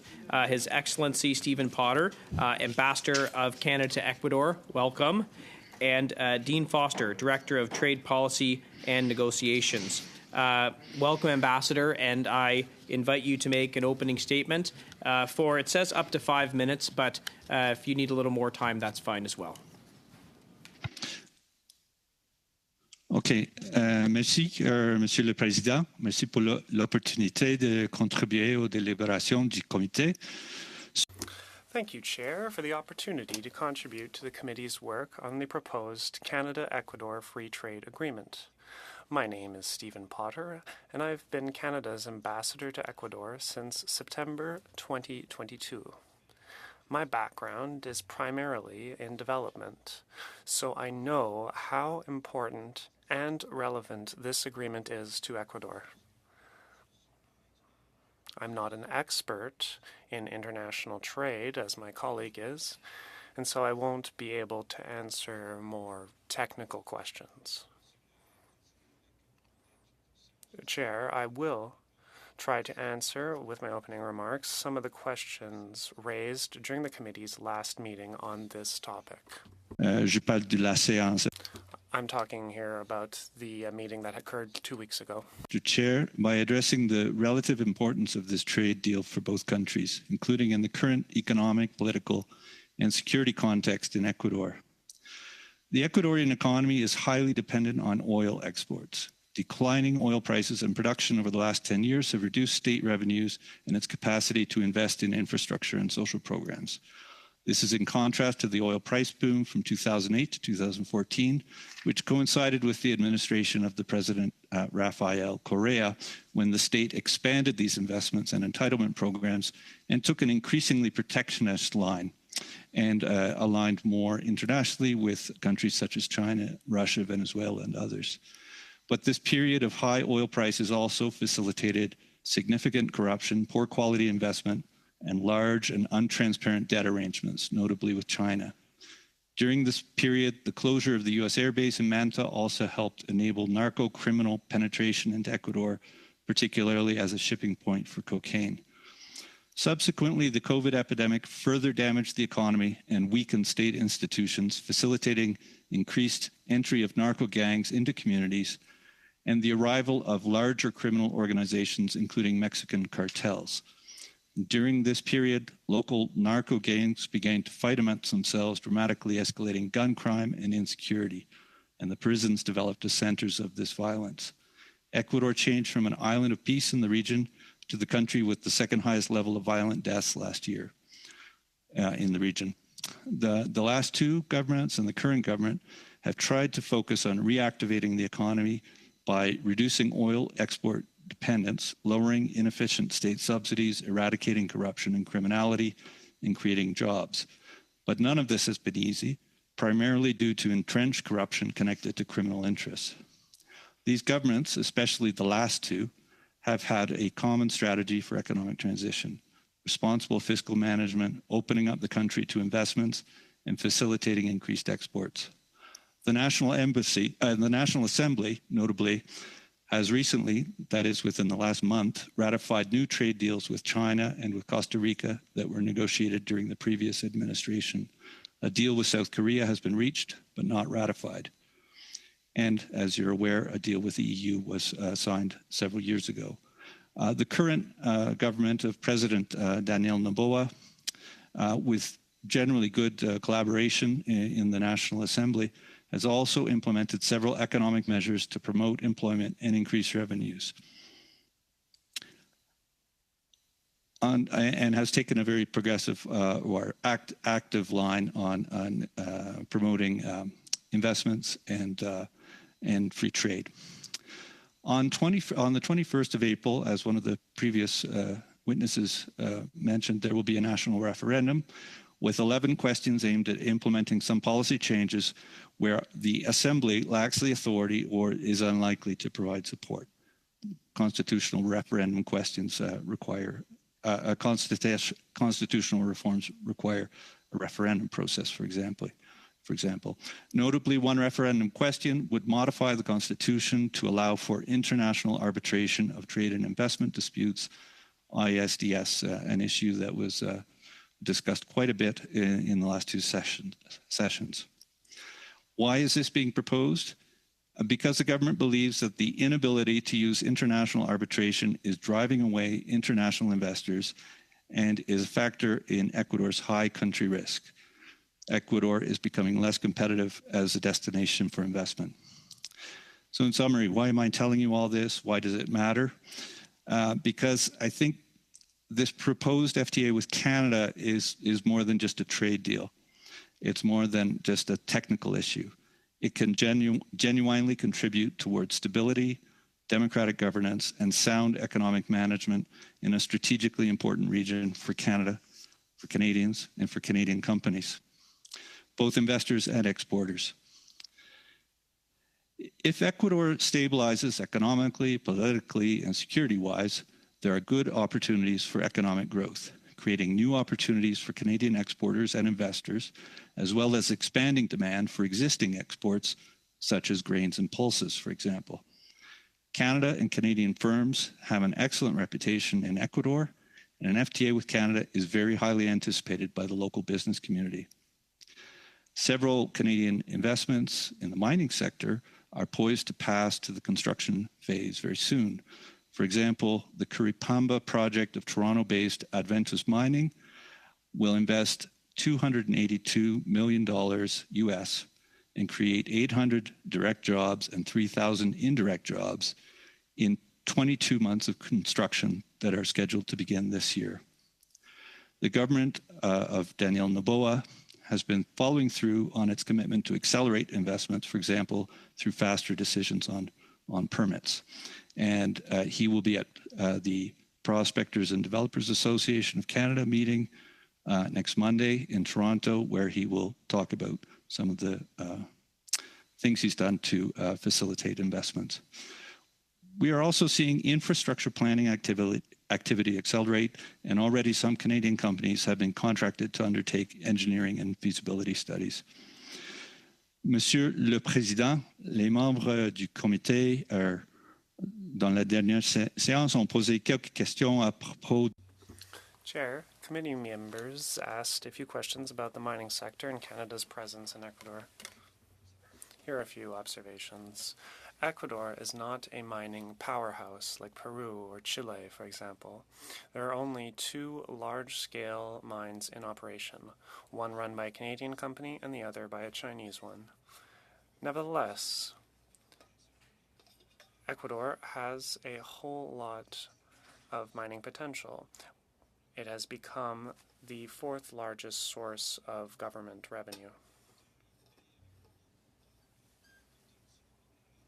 Ecuador has a lot of mining potential, especially with copper and gold. One of Ecuador's attractions for mining companies is its large potential for greener energy, as well as its port capacity and proximity. Canadian companies are leaders in this sector, and their mines are the closest to construction.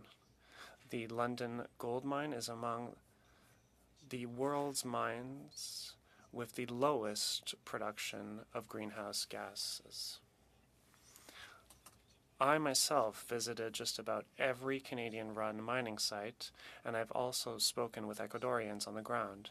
As you know, the Canadian government expects companies to meet the same standards of responsible conduct as they do in Canada, and I am pleased to note that that is indeed happening in Ecuador. The regulatory and legal framework for the mining sector is being modernized, but the standard for environmental assessment is high and includes guarantees that locals will be informed and participate in the process. In the National Assembly, there is strong support for the responsible development of Ecuador's mining potential. We also must recognize that there is opposition from civil society and the national leadership of indigenous groups for environmental, cultural, and ideological reasons.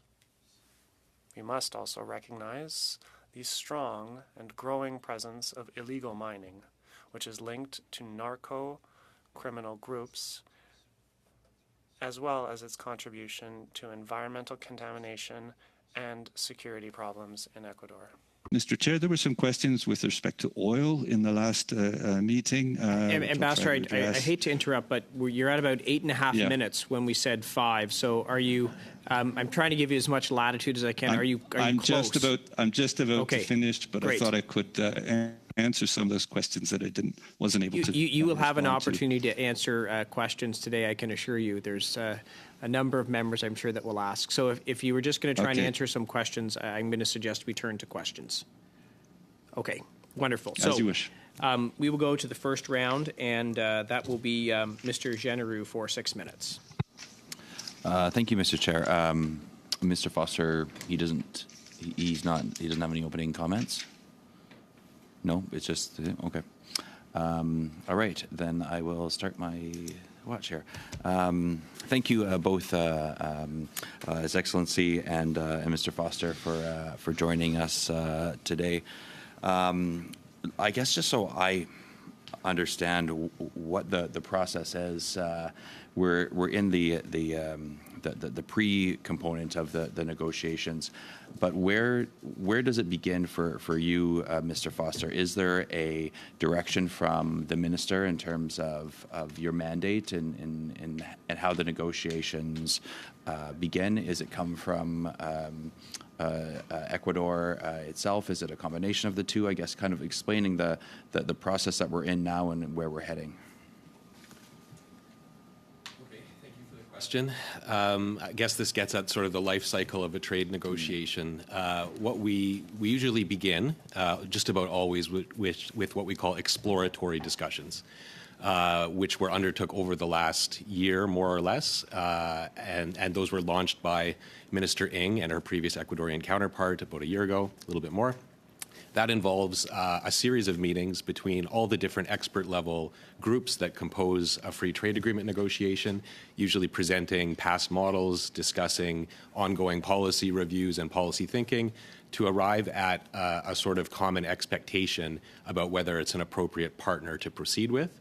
And that's when we proceed towards a decision regarding whether to proceed with a launch of negotiations. And on the parliamentary side, that includes the 90-day notification of intent and the forthcoming publication of negotiating objectives for Parliament to react to before we commence the negotiations, typically with what we call a first round. And a round is typically a one-week sort of conference, you could see it that way, where all the negotiating teams meet, whether virtually, hybrid, or in person, in what would be 12 to 14 concurrent meeting rooms. So when do the like the elements of the trade deal get discussed, like the specific details of it and what's in it, what's not in it?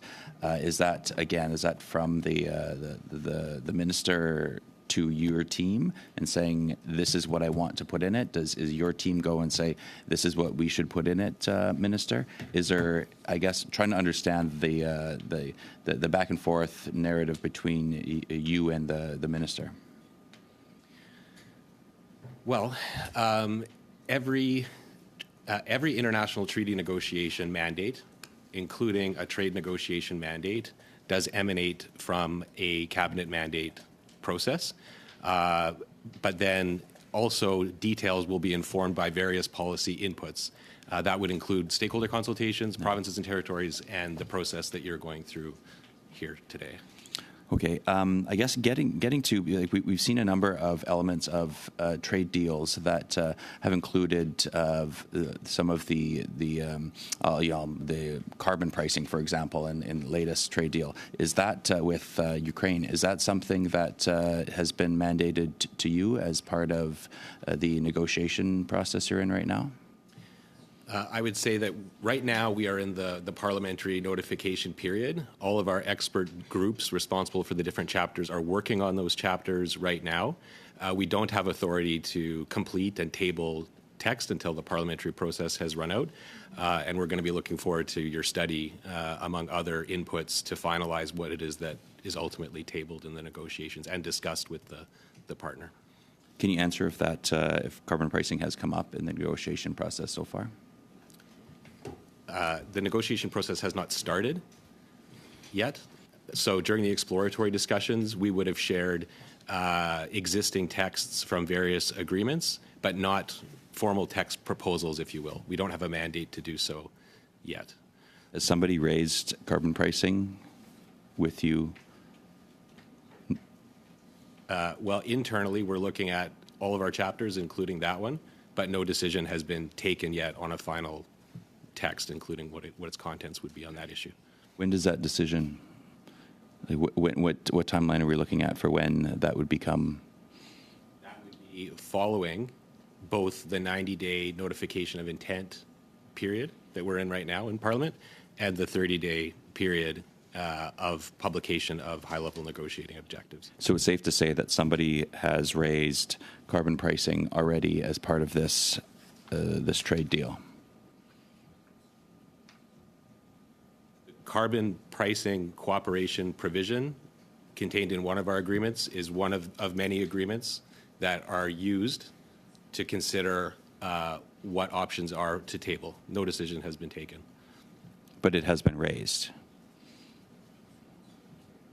Not directly. So nobody has raised carbon pricing as part of this trade deal. Well, I would say it's one of the many issues under consideration, but there's no formalized proposal text yet on any issue, including this. So it has or it hasn't. You've said no, it hasn't. Then you said yes, it has. So carbon pricing, is it being considered as part of this trade deal?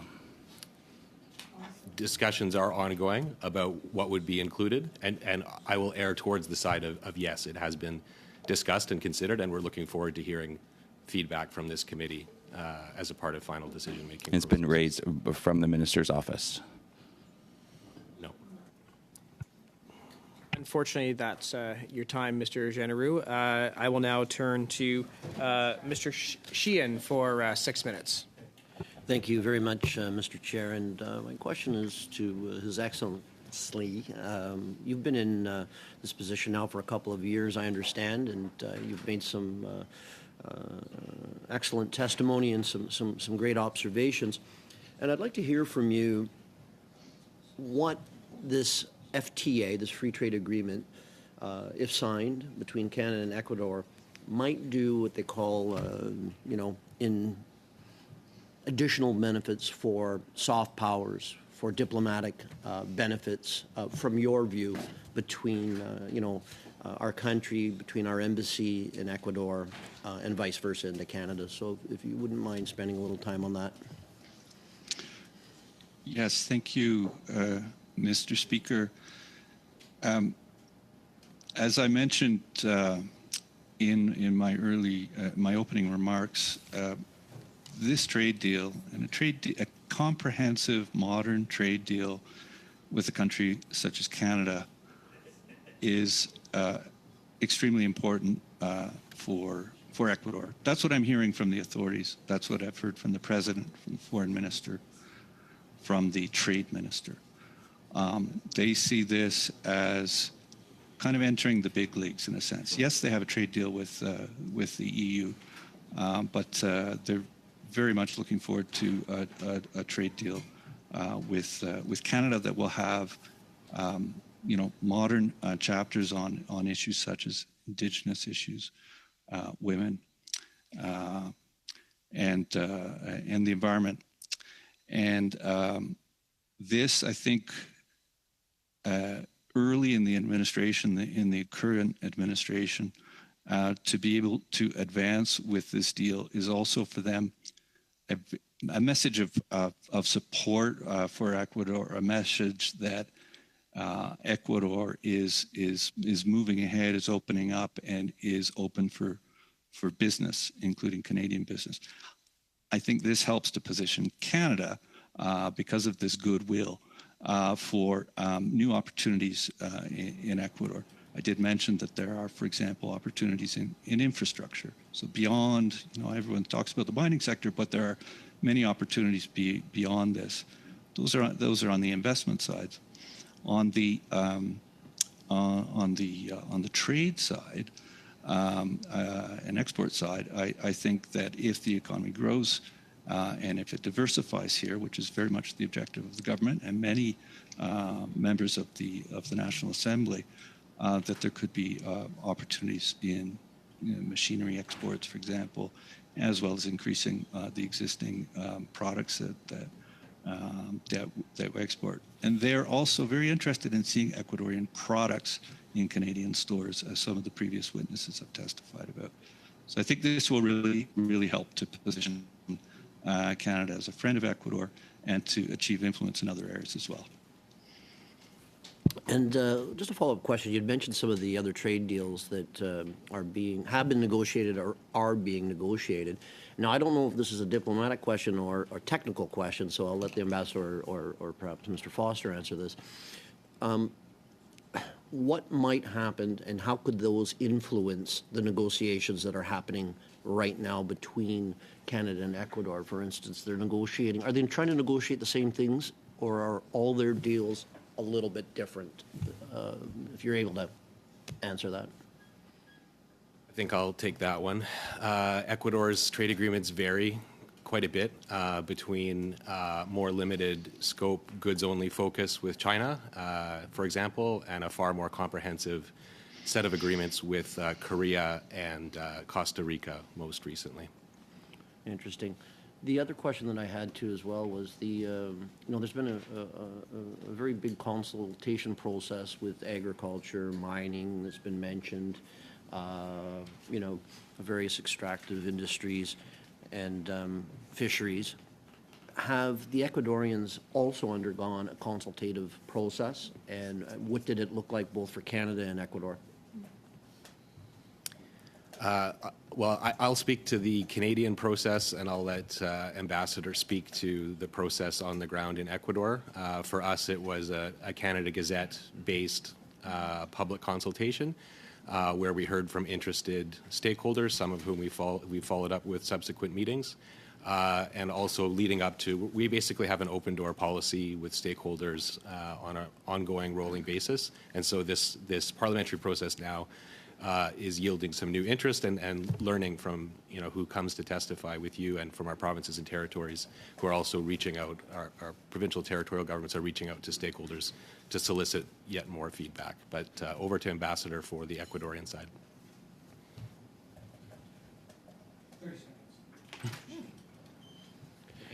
Ambassador, I think you're on mute. I guess I have to unmute. Thank you, Mr. Chair, and thank you for the question. Ecuador has not undertaken as extensive a consultation process as in Canada, but has expressed interest in Canadian technical assistance and support on how we conduct consultations in Canada and how we reach beyond kind of the traditional business communities and reach out to other groups as well. So we're looking at supporting them in this. So of course it's up to Ecuador to consult here, not to Canada. I can say that I've met with most of the business groups here, the Export Chamber and the Canadian Chambers of Commerce in Quito and Guayaquil. There is very high interest in this agreement in the business community, in the export sectors, as well as in other sectors. And we've also been reaching out to different cities and different areas of the country and the chambers of commerce in those areas. Thank you. And yes, so that is time to Monsieur Savard-Tremblay pour 6 minutes. Merci, Monsieur le Président. Thank you, Chair. Thank you all witnesses for being here with us tonight. I am reassured, Mr. Ambassador. You said that things were successful. You said that you spoke with the business community in Canada and that there is support. I have questions, however. There are issues around Adventus Mining, Solaris Resources, and another company. I'd like to talk about the Shuar Avutan people in Ecuadorian Amazonia. There's 47 communities make up 6 associations with a population of 12,000 and lots of families there indeed. You said that You did not want to meet with the president of those people. Why not? Thank you for the question, Chair.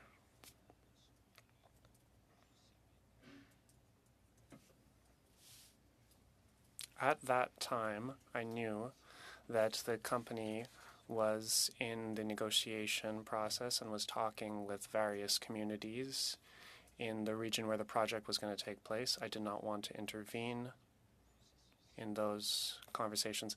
But you met with representatives from the company. Yes, I met with representatives from the company. But there is another organization called CIIT, which represents over 200 communities in the region where the project was taking place. Like in Canada, rural communities and rural issues are complicated.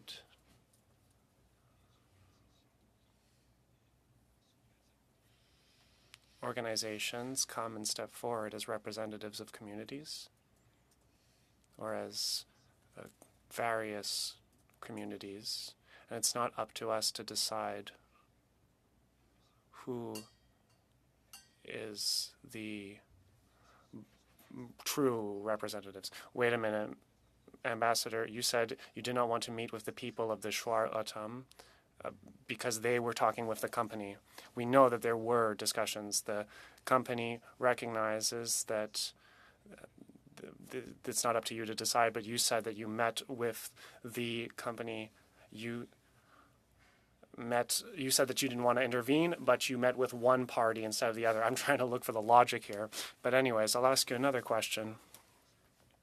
In June 2023, the Ecuadorian government tried to use violence, that is police repression, in order to intervene in a province in Ecuador to pave the way for 2 Canadian mining projects.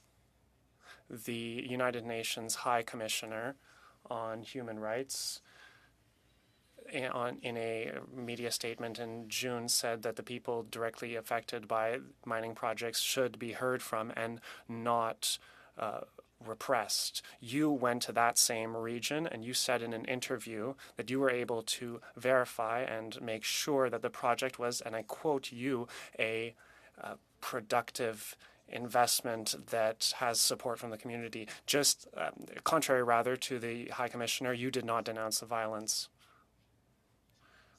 The population is clearly rejecting this project. Do you believe that it is acceptable that the government supports this violently enforced project? Thank you, Chair, for the question. Just to be clear in my response, there's a small group that, to my understanding, opposes the mine in this one situation. Yes, I have visited the community and I've met with community representatives. The High Representative or the representative of the High Commissioner for Human Rights has not. And I have expressed to him in private communication my concern that he has been formulating opinions and positions and publishing them without having a full and broader understanding of the situation. I have offered to provide contacts in the community with the company and with others. I recently met with senior leadership, elected leadership of the community who have assured me that in fact it's a small group that is opposing the mine, and in fact in the environmental consultation which concluded recently, this received 98% support from the community. This consultation was managed by the Ministry of Environment, not by the company. Monsieur l'ambassadeur, le Haut Commissaire des Nations Unies aux droits de l'homme, c'est un petit groupe ou c'est une instance crédible selon vous? Rapidement, s'il vous plaît. Ambassador, is this a small group, the UN High Commissioner, or is this a major organization? Instance that the opinion of the High Commissioner for human rights was not well-founded. Okay, donc ce n'est qu'une opinion. So it's just an opinion. All right, I get it. At the current time, you are not in a position to be able to confirm that there was violence. I agree that there was violence. Bon, ben, il y a un progrès parce que vous... Well, then it seems like we're making progress here because you refused to speak out against it at the time. I have no more time left. Thank you very much. Now we'll go to Mr. Cannings for 6 minutes. Well, thank you, and thank you, Ambassador, for being here with us today. In many ways, I envy you. Ecuador is one of my favorite countries, and I have dreamed several times in my life of spending more time there and living there for extended periods, but I have not had that opportunity, so I envy you.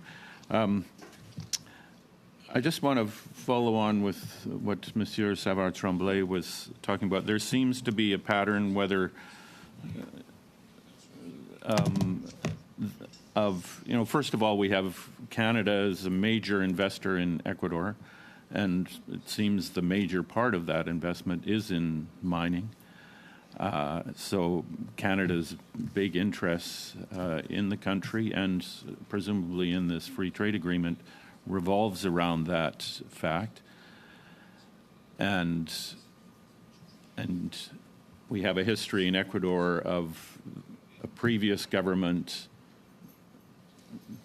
basically tearing up all its free trade agreements that had investor-state dispute mechanisms in there because it had bad experiences with them. They tried to change human rights legislation or environmental legislation and ended up getting sued by those companies and faced very hefty damages.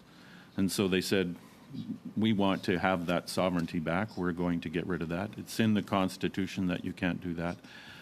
I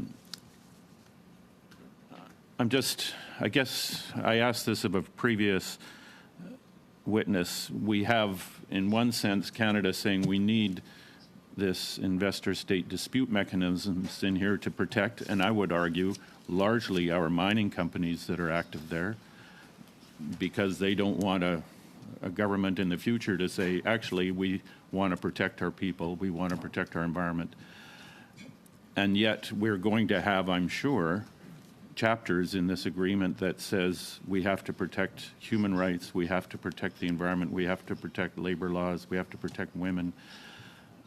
I just have real trouble squaring that circle, where we're in one sense trying to protect Canadian companies who have had, and I don't think you can dispute this, a very checkered past with regards to human rights and the environment, and a modern free trade agreement that seems to be trying to do both things at once. I don't know if that's too broad a question, but just help me understand what the Canadian priorities are here. Are we going to protect the people of Ecuador, or are we going to protect Canadian mining companies? Because I'll just let you answer. Sorry. Thank you, Mr. Speaker, and thank you for the question. And I'll let my colleague chime in after I make a couple of comments if he wishes. I think first of all, I would invite all of the members of the committee to visit us here and land at the airport that was built by the Canadian company Aecon, which is also protected by an investment agreement, and where there has been a dispute. So I think most importantly, the government of Ecuador wants ISDS as part of this agreement. And I think they have the capacity to negotiate hard for adequate protections, as my colleagues have mentioned before, against changes in legislation in the future. They feel that they are not competitive as a destination for investment with other countries in the region, and they would like this. They would like this in there. I think, although the ISDS is not currently part of the framework here, despite what other witnesses have testified in the past, in past sessions, each project here is protected by an investment protection agreement that is negotiated separately. So even without ISDS, companies will be looking for bilateral investment protection agreements because, as I mentioned, they're making huge investments here. The Las Naves project that was mentioned, $282 million over the next 2 years, and they and their investors are looking for some sort of protection against, particularly against arbitrary changes that would put their investments in peril. So it seems to be, our government is interested in protecting Canadian investors, and I think this is something that would need to be discussed between the two sides in the upcoming negotiations, and both parliaments will have an opportunity to ratify the agreements. 30 seconds. Can I just jump in? You say you want to protect against arbitrary changes, and yet here we've been hearing about, whether you can call it arbitrary or not, a change to the Constitution that will let the people of Ecuador decide how they want to protect themselves and their environment. You can't sort of argue both sides, I don't think. Unfortunately, we're out of time, so, and I'm mindful of the time, because we're at almost 1:45. Perhaps the ambassador could... we'll turn to Mr. Baldwin. So actually, colleagues, we're in the second round, which should take 20 minutes, but we don't have 20 minutes. So I'm going to propose that we just do the first round of questions, 5 minutes Conservative, 5 minutes Liberal, 2 minutes to both the Bloc and the NDP, and then we're done. We won't go back to the Conservatives and Liberals. Is that okay with everyone? Excellent. So we'll turn to you, Mr. Baldinelli, for 5 minutes.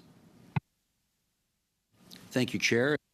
Thank you, Your Excellency, for being with us. Mr. Foster, thank you for being with us as well. I'm just going to follow up from some of the questions that were asked earlier by my colleague in regards to the formal negotiating mandate and how that is derived. And ultimately, you had indicated it emanates from Cabinet.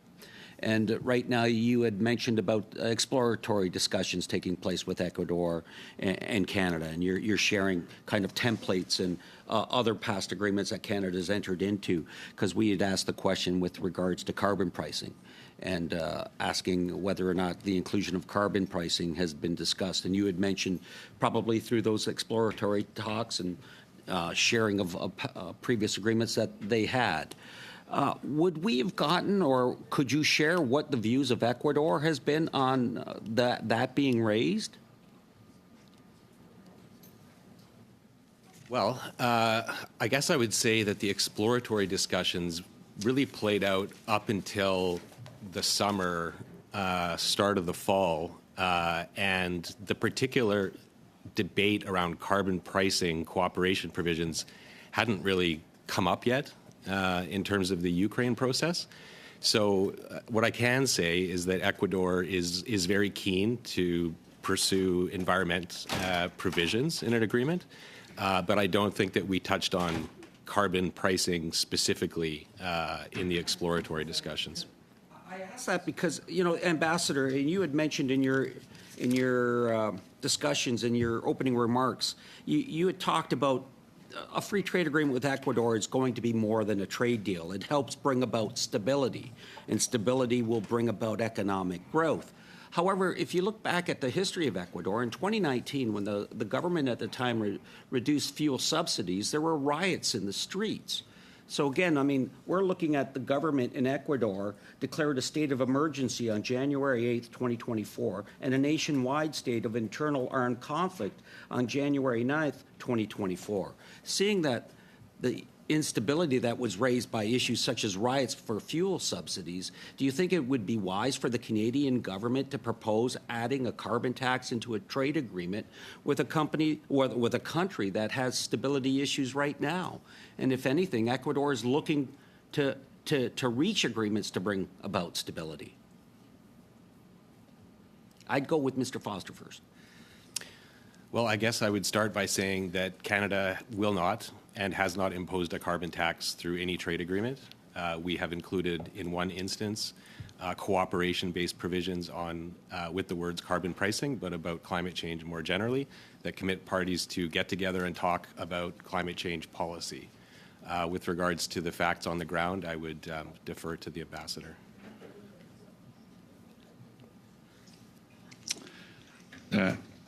Well, Ambassador, yes, to you quickly, I just want to pose the question, because you had mentioned that. It's an interesting comment about, it's more than a trade deal. It will help bring stability, and stability will bring economic growth. But that lack of stability that we see on the ground right now, how is it that we can encourage Canadian firms to want to invest unless there's stability now?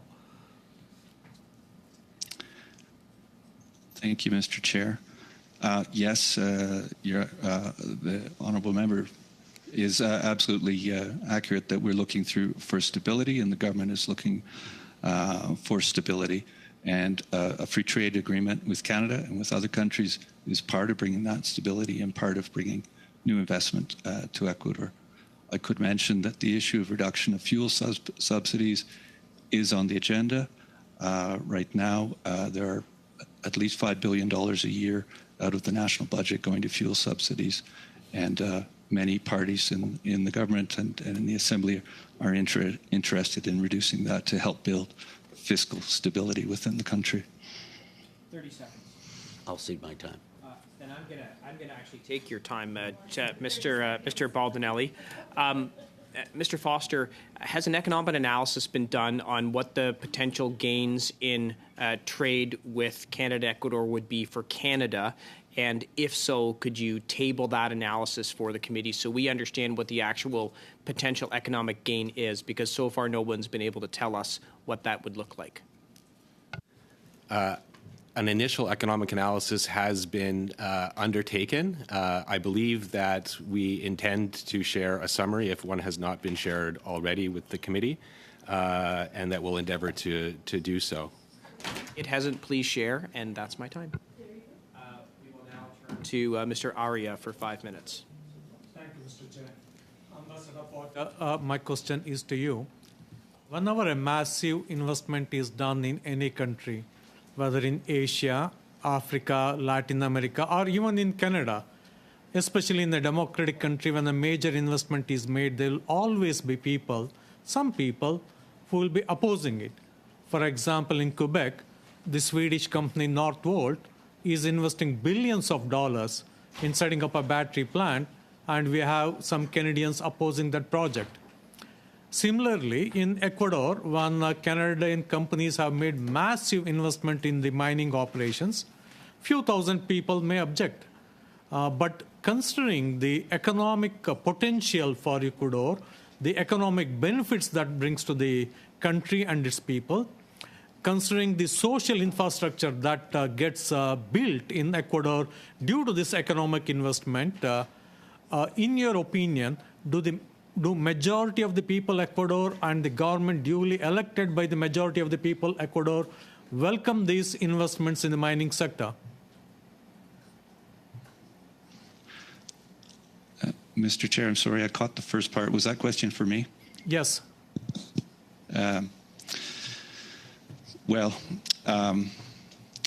It's difficult to judge. I've been reaching out to members of the Assembly and to the government, of course, and in those contexts, there is strong support for responsible mining investments and for the reduction of illegal mining, which is becoming an increasingly important issue. But these issues are decided through processes in Ecuador.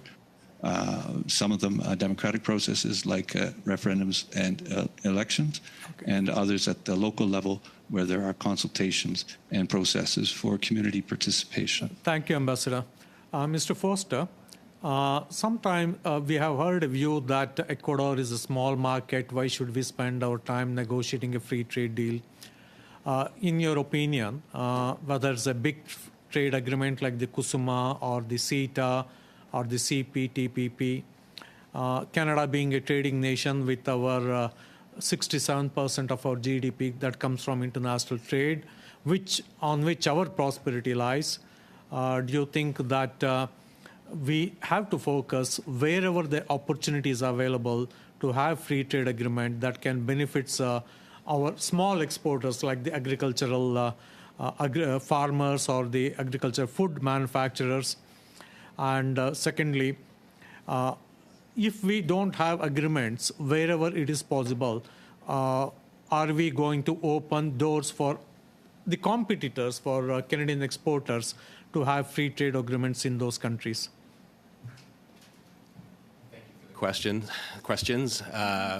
With regard to the first, through the course of the exploratory discussions and public consultations, what we've determined is that it is worthwhile to proceed with this negotiation and essentially to add it to a longer-term regional strategy that's been going for 25 years, really, alongside others in the Andean and Latin American region like Chile, Peru, Colombia, Panama, Costa Rica, Honduras, Mexico, above it, if you think about it that way, as a puzzle piece available to complete FTA coverage on the Pacific coast of Latin America. What we have found is that most of the interested exporters, in particular, see it as an additional market in a region that they are already exporting to or are interested in considering beginning to export to. On the second, of course, we basically have floor-level coverage through the World Trade Organization rules with a country like Ecuador. If we proceed with the FTA, we will have an advantage competitively over countries that don't have an FTA, like the United States. Conversely, we would have a disadvantage vis-a-vis economies like the European Union, like Chile, like South Korea soon, that do have free trade agreements with Ecuador. So quickly, my last question to you would be, do we have resources? Do we have resources to enter into a free trade negotiations, say, with countries like Ecuador or Indonesia? Yes, we've determined that we do have the resources. Of course, you resource a free trade agreement of this scale efficiently, not to the scale of, say, renegotiating the NAFTA. And we are intending to proceed on a largely virtual basis. We share a time zone, which is a big benefit vis-a-vis in Indonesia, for example. And we have agreement with the Ecuadorians that we will proceed as efficiently as possible in terms of resourcing the negotiations. Thank you. I just wanted to say that both our excellent clerk and our excellent analyst pointed out that the document has been submitted with the economic impact, and it's going to increase Canada's GDP by 0.003%.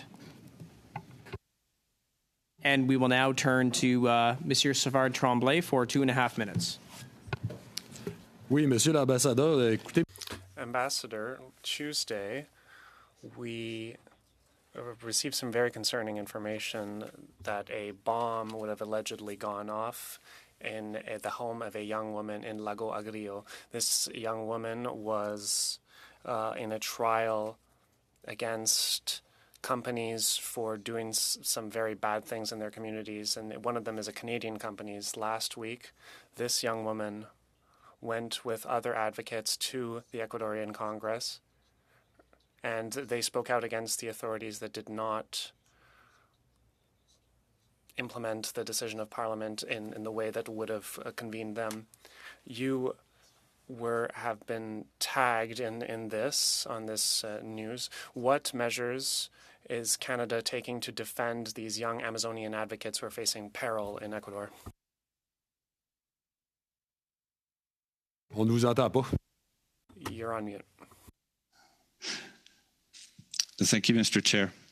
Yes, I was tagged on that tweet, as I am by many tweets, and we are following up to get more information on the situation.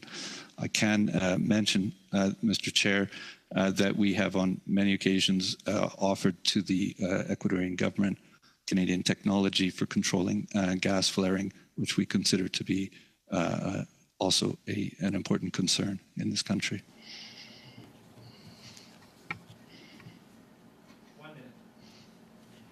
Mais les accidents concernant les champs pétroliers, là, on parle. Accidents here, we're talking about these kinds of accidents, and a type of decision that from a court was not respected. So these were flares, and I believe that a bomb is not an accident. So I ask my question again.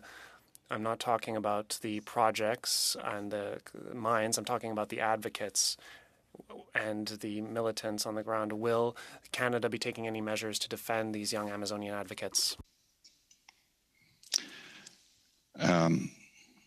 We have no concrete measures currently planned, but we do have constant conversations and outreach, including to, for example, the prefect of that province, Sucumbíos, where we are working closely with him and with the Canadian companies operating in that area, in his area, to ensure good community relations and environmental practices. And that's now tuned to our final questions for the day. Mr. Cannings for 2.5 minutes.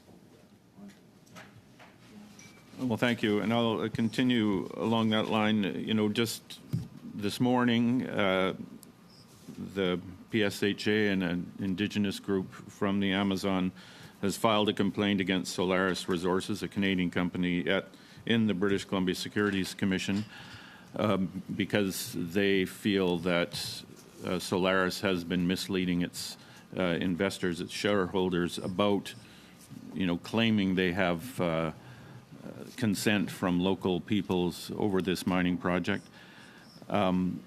We have an executive decree, a recent executive decree 754, which was designed to get around free, prior, and informed consent, but it's been declared unconstitutional in Ecuador by the courts, saying that that consent is required under the Constitution. And we have a situation in the government of Ecuador right now where we've heard testimony that it's extremely unstable, and I'm just wondering, is this a good time to be even thinking about negotiating with the government of Ecuador with a free trade agreement? It seems a very fraught time for the people of Ecuador, and there's a kind of growing consensus among some people that we are kind of taking advantage of this situation in Ecuador, and that it could radically change in the coming months. I'm just wondering if you could comment on that. Thank you, Mr. Chair. My comment would be that the current government of Ecuador, the President Daniel Noboa, was elected with a strong mandate to lead until May 2025. Also, the Assembly members were elected through a free and fair process, which is observed by Canadian and international monitors and determined to be free. There is a certain level of instability with respect to criminal gangs that have, as you've seen, overrun prisons and launched some attacks. But the government has got on top of those issues in the last few weeks, and we hope that the situation will hold. We deal with the democratically elected government. With respect to some of the other questions that were raised, I would need to correct one point. Decree 754 was not found by the Constitutional Court to be interfering with free, prior, and informed consent. Instead, the Constitutional Court found that there defined what is the difference between an environmental consultation process and a free, prior, and informed consent process, and has asked that the Assembly create a law on both of these points, both of these issues, rather than just a regulation. In the meantime, it has allowed the regulation to stand for environmental consultations only, which is what two Canadian projects have used because they're not in Indigenous areas. And that's, Ambassador, I gave you an extra minute. We're well over time now. I do want to thank you for coming today and answering the questions. And Mr. Foster, thank you as well. And with that, with everyone's consent, I will adjourn the meeting.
you.